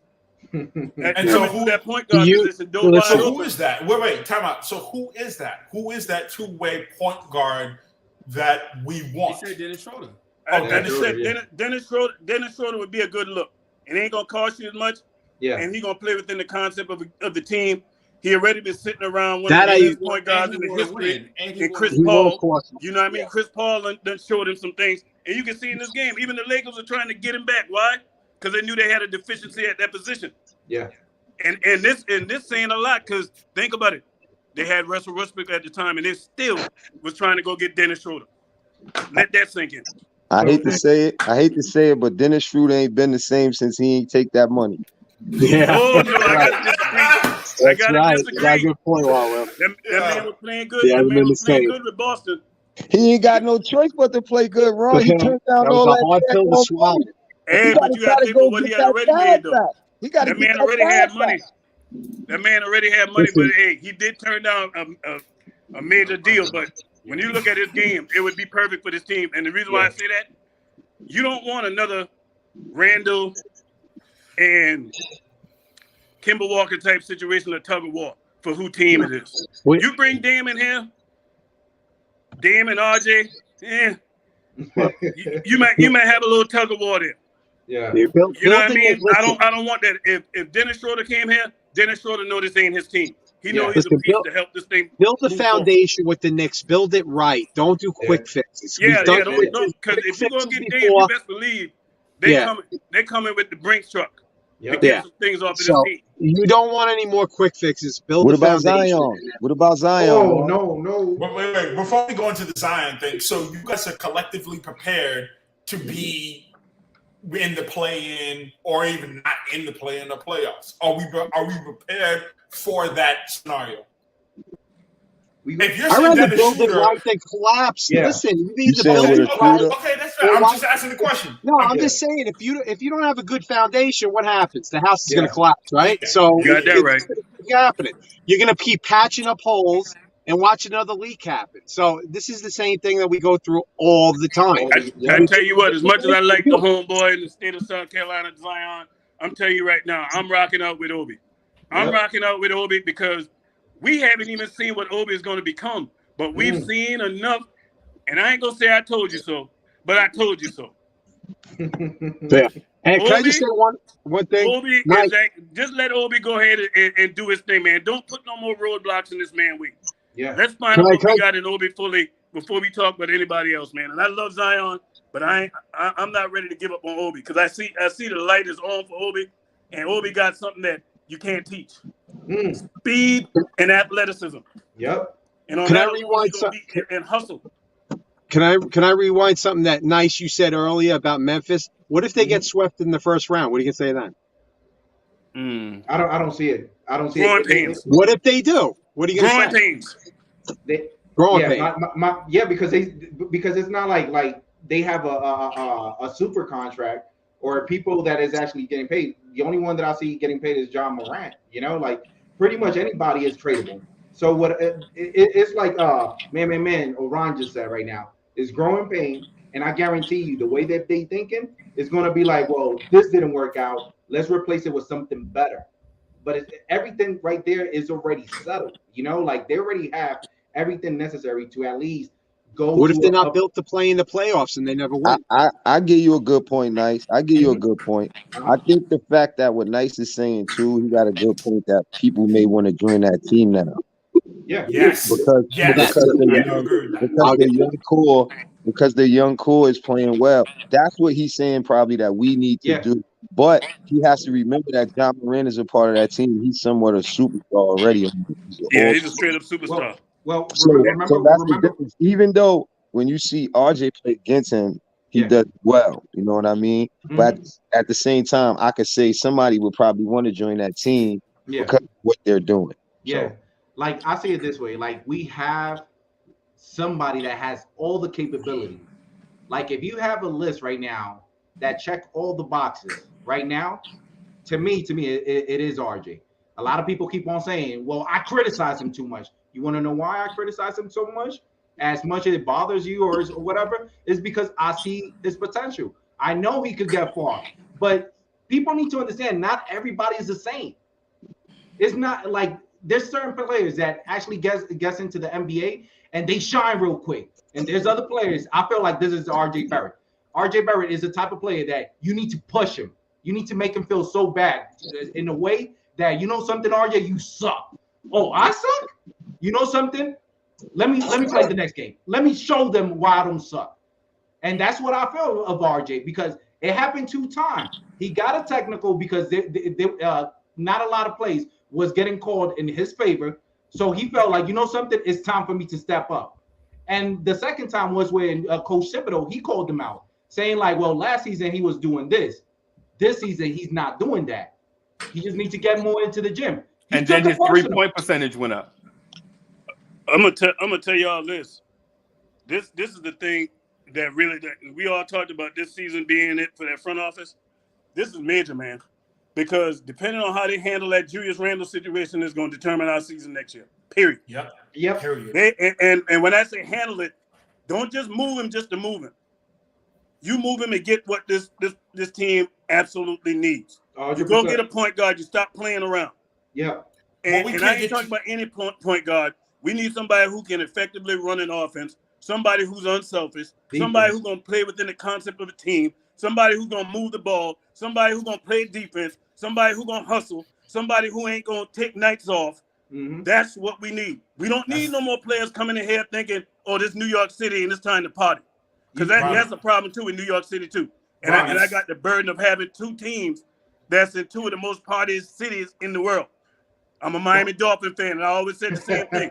We got players coming down there thinking about partying and playing football. You know what I mean? And everything you just listed sounded like a star to me. and I'm just saying, like everything you just listed sounded like an all NBA player. You know what it sounds like, Ray? It sounds like a sound? player that cares. Yeah. Okay. That's fine. But everything you just listed sounds like a star. So if I'm getting rid of Julius Randle, who I have to attach an asset to, regardless of 2010 and 5, and regardless of his beautiful contract and whatnot, I'm just saying you kind of gotta have to move all of that in order to get someone in like a Damian Lillard and whatnot, which is why I don't completely disagree with Freezy's point.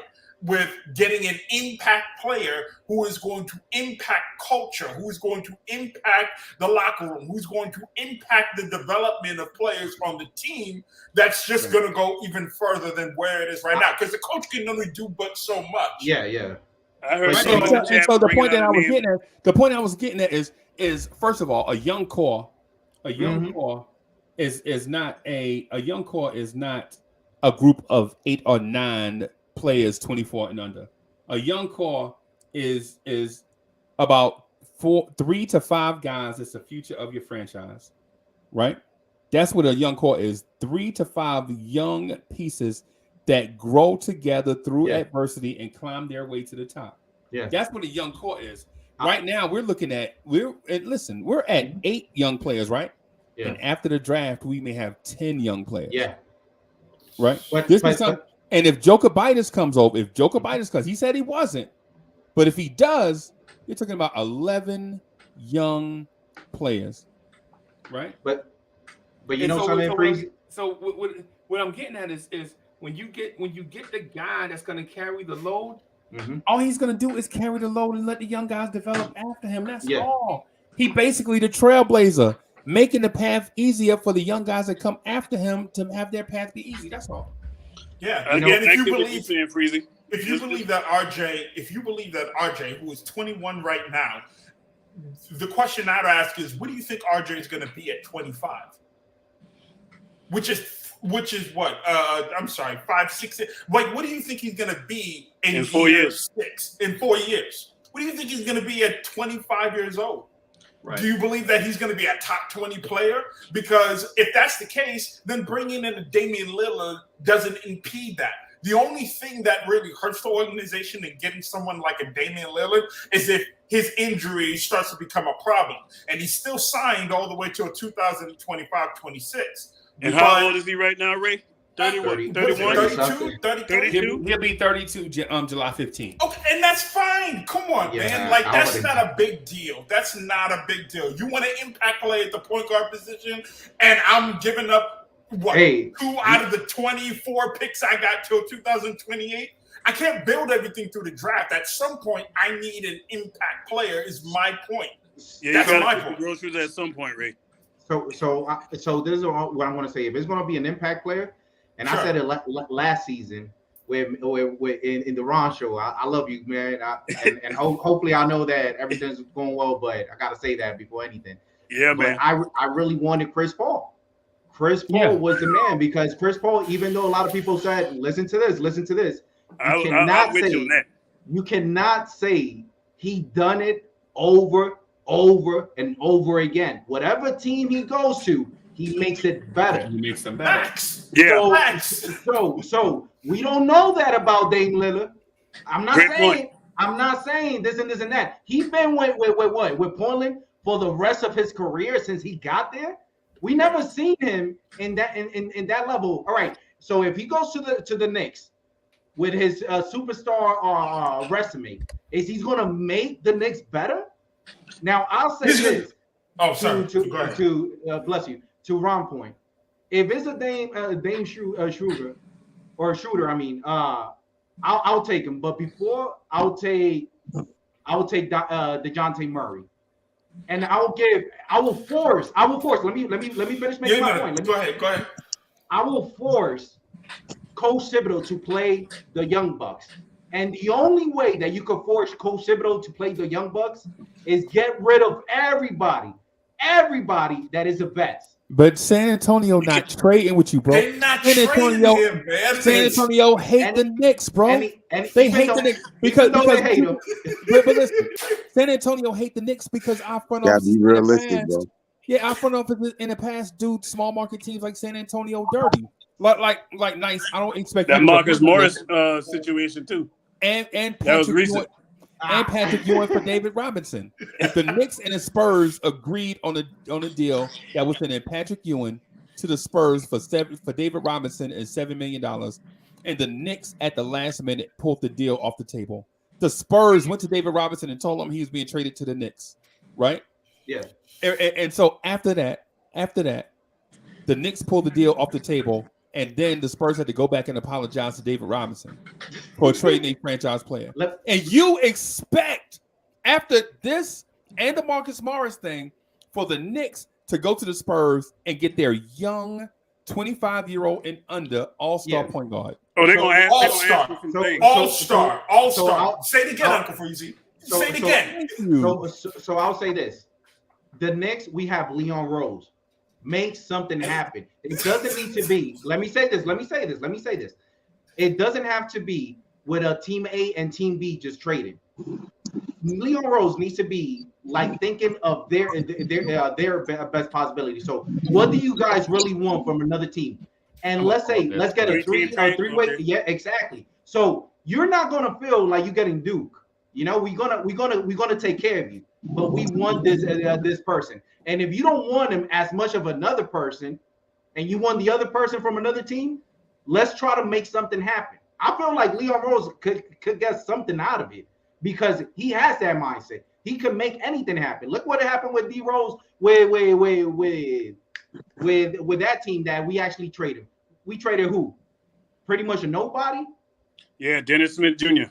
Exactly. And a bucket of chicken from KFC. So if we start thinking of the best interest of Spurs, I feel like anything is possible. Why not? There's many teams that look at what actually happened with Halliburton.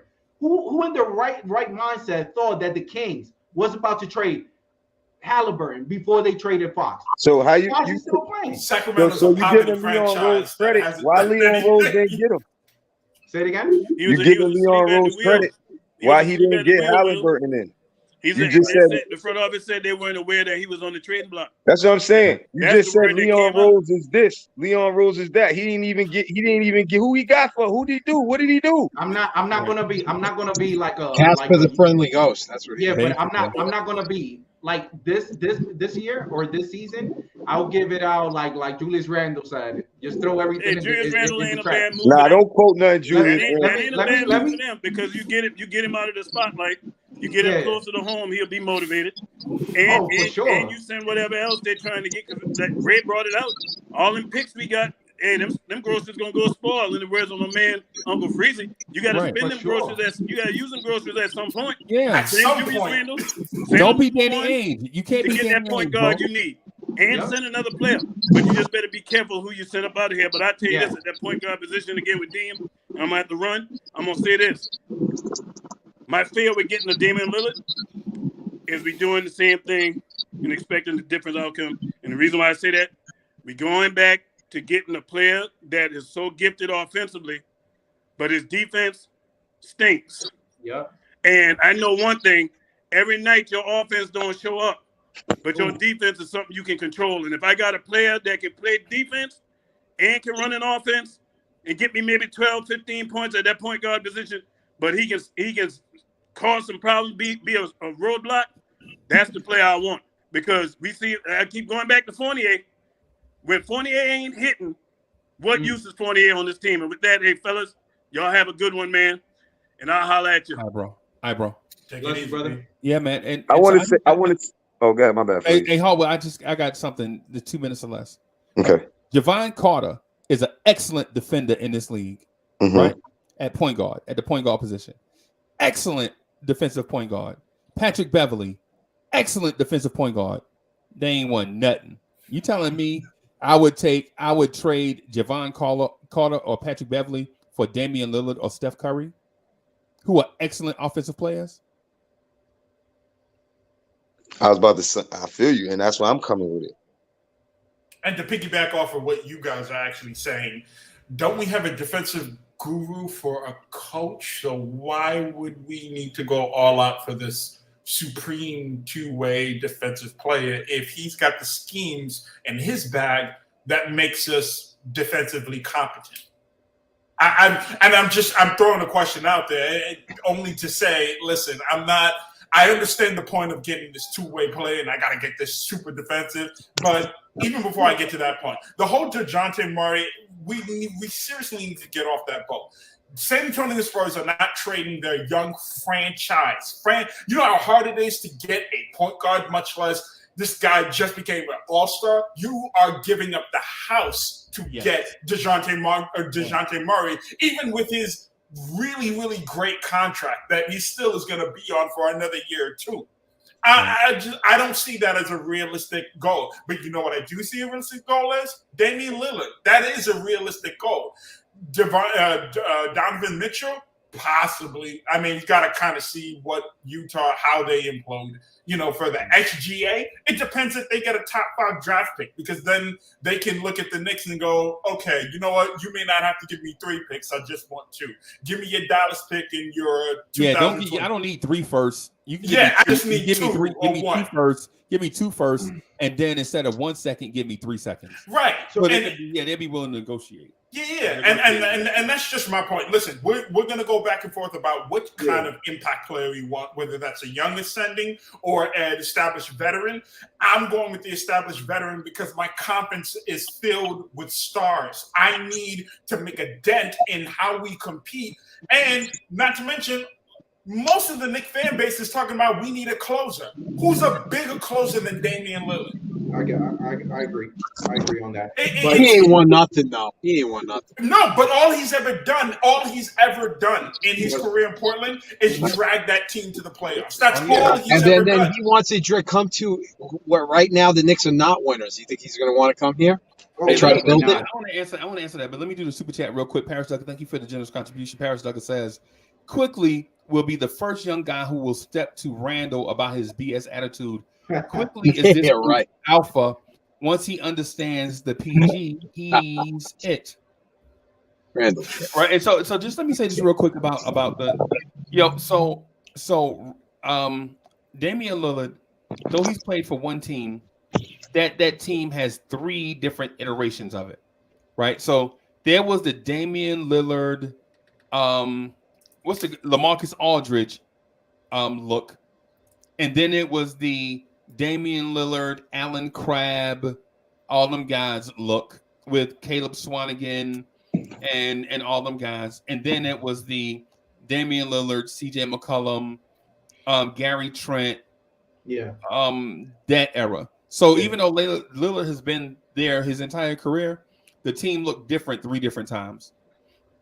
And I bring that up just to say that just because Lillard has been in this one place for 9 seasons, it's not like the team has been the same for all 9 seasons, even with the same coach.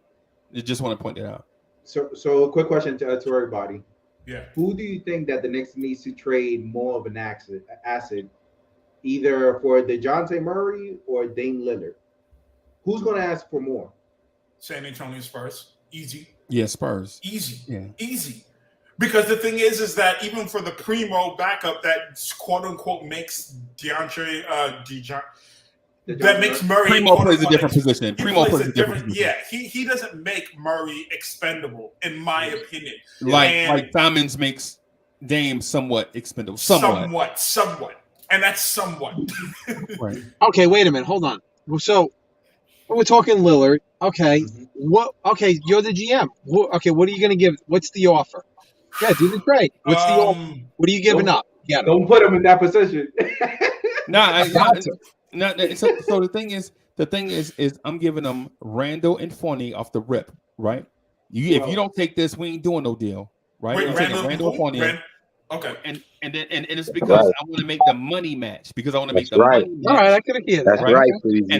And then to motivate them to do the deal, this is the part that gets them to do the deal. You give them multiple first round picks. Multiple first round picks for Dame, and you keep your kids intact. You're going into this thing like these kids are off limits, right? These kids are off limits because we don't know what we have, and you don't know what we have. We would rather keep them to find out what we have instead of giving you something you don't know what they are, and they might wind up being duplicates or duplicity at positions that you already have filled, right? So instead of you being intrigued by this young group of kids and you don't know what they are, I'm gonna give you vets that are gonna contribute right away. But I'm giving you, because we got 7 firsts and like 1,000 seconds, right? So we're gonna give you multiple firsts and a bunch of these seconds and swap out salary, right? So you can do your own grocery shopping, because the only thing better than grocery shopping is grocery shopping for yourself. If D'Angelo, what if I went grocery shopping for you and said, "Hey, here's the ingredients for this meal"? You're like, "Hey, what am I?" I don't want all those cucumbers. I can't. Yeah, right, exactly. But if I give, right, exactly. But if I give you the card, you can buy your own groceries, and that's the part. No, I got it. So Freezy, quick question: can we have that same mentality of trade an asset? Or were we about to trade for Dame Lillard for Donovan for Donovan Mitchell? They're gonna ask a lot more than they're gonna ask for a lot more. They're gonna want a lot more. Yeah. Hey, it was worth at least trying, bro. No. Because the difference is what you want to do going forward with Lillard. We are willing to give up this little bit right here because we know the kids are the future, right? If we go to Utah, we believe Donovan Mitchell is the future, not our kids that we already have. Okay. Donovan Mitchell is 25 and under. That's what good. I'm saying. So we're trading for the So future. look. Just like DeJounte Murray, we're trading for the future, whereas we keep the future and just bring in Damian Lillard to help get. You gotta remember with the Promised Land, Moses went to Pharaoh to get his people out of slavery, right? Yeah. But Moses never went to the Promised Land. Aaron took those people to the Promised Land. So what I'm telling you is, you get Damian Lillard knowing that his career is winding down, but he's got 2 or 3 good seasons left. But he won't be the dude holding the Larry O'Brien trophy. I see. It'll be Obi Toppin, RJ Barrett, and Emmanuel Quickly. And then our future is better. Then you got to remember, Randle years, Fournier years, that's a good swap. They can't ask us for no young players if Damian Lillard isn't a young player as well, right? Yeah. So, and another great point is, for the Lillard, we just need a player that could take a lot of pressure off of us and carry us when we need, and the young guys can learn throughout the process. And remember, he's a point guard, so we got somebody to put the ball in their hand. Yeah. That's the main thing we need. So for people to sit here and say they don't want him, we haven't had a point guard on that level in I don't know how long. Yeah. Even if he's if he's declining, he's still good. You know what I mean? Because we don't need him to do all the stuff that he really did over there, to be realistic with you. You know what I mean? With the talent that we have, and if we add it right big. Another good point I wanted to make, if it's not Lillard and we get just a good point guard and we get a superstar big, like a Karl Anthony Towns maybe, even though it's not that many, just to change the dynamic, that may help us too. But I think I like Lillard because the ball is in his hand, and you can't say he won't make the right basketball play. He did play with CJ McCullough. He did play with other players, and he could play good on our team. That's why I think he made them better. He'll make them better. They'll learn how to play in big situations. You can remember Dame hitting shots on Westbrook and PG-13 waving them goodbye in the playoffs. Right. Those moments, bro. Those moments right there, you need that in the Garden. Imagine that in the Garden with RJ Barrett. You need that badly. That's bananas, easy right there. That's box office. Hey, Will, to piggyback off your point, and just for those who are curious about the financial aspects of this and whatnot, by the time Damian Lillard's contract is done in 2025, RJ will be 24. That will be an additional 3 years with a teammate of Damian Lillard's caliber, who is teaching him and showing him the ropes, that by the time he's 24, he's got this team. By the time RJ is ready to carry it to him, he'll be ready. He'll be ready. Obi, maybe Mitch. Hey, can you imagine? Yo, we've been saying the whole time that what Mitchell Robinson, all Mitch needs is a point guard. Yo, think about it. In this conference, man. And remember, y'all like Simons, right? Y'all said y'all like him. He had to learn with Dame. I never really seen Dame to be the type of player that not want to show a guy, and because he's nice. When you're really good, you don't be like that. See, Randle had a lot to prove. So I just think he wasn't in the position to be a role model. You know what I mean? Sometimes we focus on more self-accolades. Right. And I think Dame basically already accomplished a lot of things, even though he probably going to come here if he do and still want to win, of course. You know what I'm saying? Right. But he don't really have nothing to prove when it comes to who he is. You know what I'm saying? We all know who Dame is.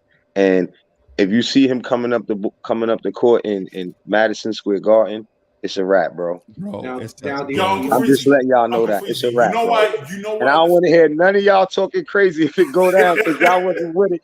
And I'm telling y'all that'll be bananas right I now. don't want to see D'Angelo wear no damn Dame's Knicks jersey. Like I've been with the whole time. D'Angelo, I want to see you in a Lillard shirt. When he took his car over, he got on a Lillard jersey and he opened it up. Look at the super chat. That's pretty much what I'm thinking. So let me just read it real quick. It says you need Lillard to guard someone, and he But can't did you stop. hear what Rheology said? You have a defensive-minded coach. Listen. I'm just gonna say this.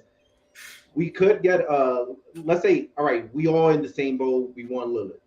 The only downside that I do see, because right now it's like we just don't know what's really gonna happen, and we also gotta admit it. As much as I wanted to see Kemba Walker work with the Knicks, he got exposed with his defense.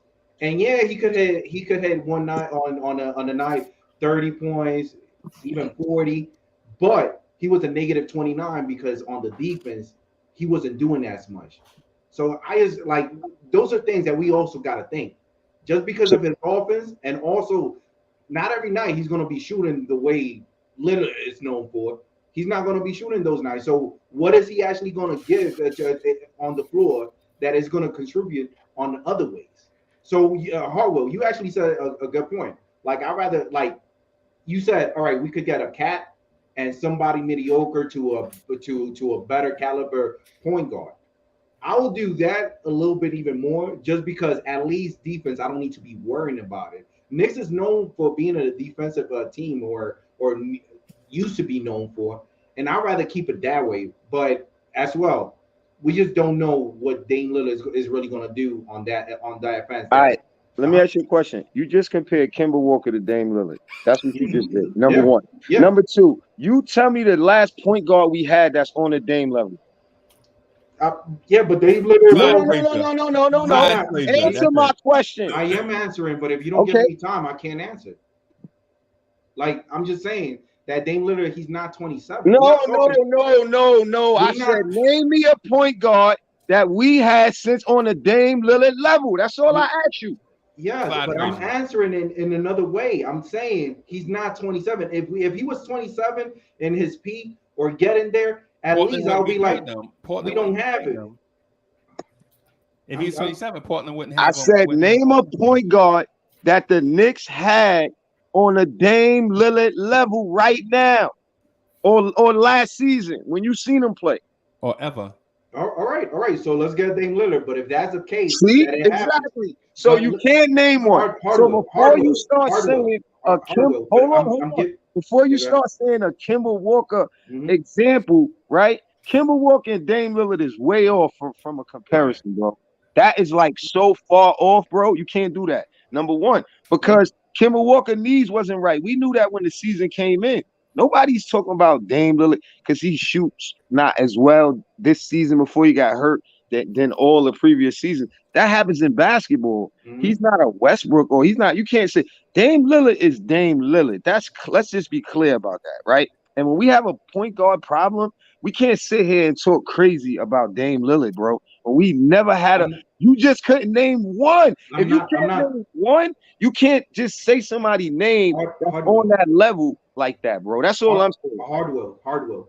I'm not talking crazy. I'm just calling for what I'm seeing it. I'm just saying what's going to happen if he shoots 30 to 40 points, but he's in the negative because pretty much he gets exposed. He doesn't play defense. Not every night he's going to shoot. All right, we get a Dame Lillard. But my point is, because you reverted it to something else. I'm not saying Dame Lillard is not a superstar. I'm just saying what's going to happen on nights that he's not shooting well. What he's going to give to us.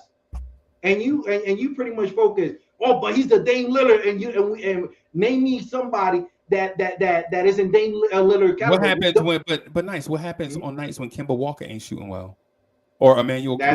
But that's what I'm saying. Or other point guards. So we need to have the question be consistent, because what happens is, like in those type questions, you lead the witness. So what we need to do is ask on the point guards off nights, and this is every point guard. Yeah. Right. What are they going to contribute? On Kemba Walker's off shooting nights, what does Kemba Walker give you? I think you should take it in a different direction. I think Uncle Freezy, I think you should take it in a different direction. Forget about on his off nights. How many point guards in the conference can guard Damian Lillard? How many good point guards are actually going to stop him? That's what I was going to get to. Yeah, that's a great point. But Ray, I'm good at this, bro. I'm good at this, bro. I have 3,000 people watching this all the time. I'm good at this. You got to let me get to that point. I wanted to get to that, man. You got to be patient with me, though. I'm so sorry, man. I'm a Knicks fan. Patience doesn't work well, but my fault. I know. I understand, man. But about 3,000 or so people gonna come through and watch because they know Uncle Freezy know how to ask these questions. You got to be patient with me, though. Let me rock. Because I was gonna get to that point, but we just can't throw all the puzzle pieces on the table and just start. You know what I'm saying? So the thing I was gonna get to with the Dame Lillard question is this: we have to ask a balanced question, right? If the Knicks point guard is off, what else traditionally does a Knicks point guard do offensively, right? Nothing. They're a minus. Yeah. Right. If Derrick Rose's shot is not going, what does Derrick Rose give you? Does he rebound? Does he defend? Is he a high assist man? No. He's a scorer. Yeah. Same thing with Kemba, right? If Elfrid Payton's offense is off, what did Elfrid Payton give you? Defense, right? He gave you something. He gave you some, and energy. My point is this, right? Right? Because what's going to happen is every NBA player is going to have an off night. They're human. Yeah. Every NBA player is going to have an off night. Right. But what we want to speak to is how many of those off nights are our guards going to have. Damian Lillard does not have 10, 12, 15 off nights during the season. No, right. Dame Lillard might have 5 off nights, right? But nothing more than that because you know what? He's Damian Lillard, bro. Kemba Walker is matchup dependent. Kemba Walker kills Charlotte because Charlotte rolls out Terry Rozier and LaMelo Ball. So when LaMelo guards him, he can take advantage of a bigger point guard by getting past him and getting to the paint, right? And all these little nuanced things. So my point, though, is that with the Dame thing is in our division alone, we face like the Fred VanVleets, the James Hardens. You know what I'm saying? These guys that are scoring machines. You have to go. Are you saying that we should go up against James Harden with Emmanuel Quickly? No. Fred VanVleet with Emmanuel Quickly? No. Great point. Like Freezy. And I love Quickly, bro. But what I'm saying is now is not his time. He might get there eventually, but his time is not right now. Yeah. By you saying it in that way, I understand. Like pretty much at the end of the day, we all Knicks fan and we want to see them progress. We want to see our team even better than what they are, especially with what they gave us this season. But at the same time, I'm just asking the question just to beg to differ. We can't be acting like just because somebody isn't a superstar, because bro, Dame Lillard is a superstar. There ain't no question about it. But at the same time, we got to call pretty much everybody flawed before we start thinking about even either bringing him into the ship. Because once we have him, we have him. Right. And it's like once certain things is being exposed or shown, I just don't want, because contract is contract. I just don't want people to be starting to act like, well, yeah, trade Dame Lillard. Why we got Dame Lillard? Like, bro, we calling everything for what we see it. And at the end of the day, we just make an assessment just to see if it's a great fit. That's it. Right. That's it. I get it. Because what I'm saying to you, and I guess I'm speaking to the ether also, is I'm not saying the Knicks better get this Dame Lillard deal done. I'm saying as Knicks fans, we need to open up our mind to the possibilities of maybe taking this step. And it's the same thing that Hardwill mentioned. Like if not Dame, then maybe call Anthony Towns. But somebody that increases the gravity, somebody that can take the load and help the kids get from one level to the. Yo, I gotta get out of here, man. I gotta get it because I've been at it for a minute. I want to say shout out to everybody. Hey Ray, y'all got something y'all want to throw in before we get out of here? Nah, just real quick, shout out to the chat, the panel. Shout out to the disabled community. I have multiple sclerosis, so it's one of the MS. It's one of the reasons why I have the shades on all the time because I'm losing my vision. But I'm good. Otherwise, still here doing my thing. But shout out to the disabled community. Shout out to Uncle Freezy and him allowing me to be on this platform and whatnot. I'm just grateful. For sure. And we grateful for having you here, bro. Word. I'm mad as hell at you that you ain't been on Vibes and stuff yet because you lied and said I'll come through, and you ain't been there yet. My schedule makes things complicated at different points during the day. But you're right. I do need to come through. I need to make a concern about that to come through. No, you're right. There's no ifs, ands, or buts about it. No excuses. Accountability. I love it. Yeah, man. So I just want to say this. As a Knicks fan, I can't ponder how much we all as a community, everybody in the panel, everybody in the chat, we want to see this team be successful. But let's not get lost just for a superstar name. Right. Let's get lost pretty much on everybody. Anybody that you think that is capable, let's start throwing out names. Let's assess. Let's start thinking, all right, defense, offensive. Does he actually got it? Because next season, I just want whoever we actually get. It could be Dame Lillard. It could be Cat Will. It could be anybody. But let's not miss nobody name that we didn't actually assess so that next season they do explode on another team. And that could have been somebody that we could have gotten in our team. So let's assess pretty much all the names that is out there. That is a possible trade. Good trade. Excellent point. And it's a part of the conversation too. That's what I'm getting at. Mm-hmm. And I just wanted to say, thanks, Freezy, Reality, nice, dope show. Shout out to the chat. I put the link in there for our show for the love of the game. We on today. Or please subscribe if you haven't. We have a panel where people come on and talk sports or, the culture. Dope show today, Freezy. Hopefully we make some of the moves that I hear on the show. Shout out to everybody that was on the panel today. Reality too, like I said, nice. That's about it. Yeah, man. Hey, thank y'all. And if y'all have it, man, y'all gotta check out that Vibes and Stuff joint with me with Hardwell. I basically got Hardwell one-on-one for the first time ever. And yo, to hear him break down some stuff, man, that's a man. That's a man right there. You know what I'm saying? So I appreciate that. So y'all gotta go check out that Vibes. I'm gonna try to rename the show, like try to put something in the thumbnail so you'll know which Hardwell episode it is. Make sure y'all go to it and check it out. Yeah, shout out Team Hardwell. And all the kids I train. You know what I'm saying? That's what Freezy talking about. Hopefully I have an NBA player in the league one day. My 8th grade is ranked in the country. You know what I'm saying? But I pray that my nephew go to the Knicks. You know what I'm saying? Look up my nephew, Stephon Castle. You know what I'm saying? He going to UConn. We get him, we be all right. I tell y'all like that. Right. And no doubt, and we gonna be sitting up in the fancy seats. Even though it's definitely free. We already gonna be in the fancy seats. We going to all the games, Connecticut, all that. But his pop the Laker fan, so he hoping he goes somewhere else. So that's a whole nother story. Shout out to Pop Dukes. What's up, Poppy? Shout out Stace. Yeah, shout out Stace.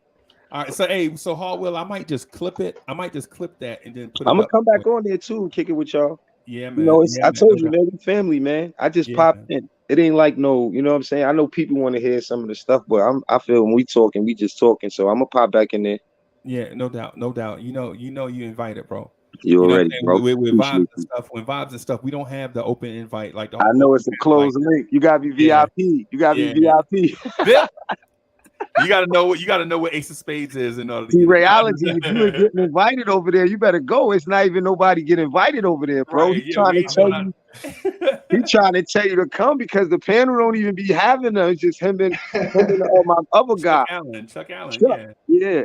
I'm gonna make my way over. Yeah, and you can come to our panel as well, right? Of course. And nice. Make sure you come out later, bro. Oh, for sure, brother. All right, cool. All right, y'all. I'm gonna get out of here. All right, please enjoy the rest of your day, please. Hey, y'all be peaceful, man. God bless everybody, man. I'll see y'all tomorrow. Peace. Yes, sir. Right, peace. Later.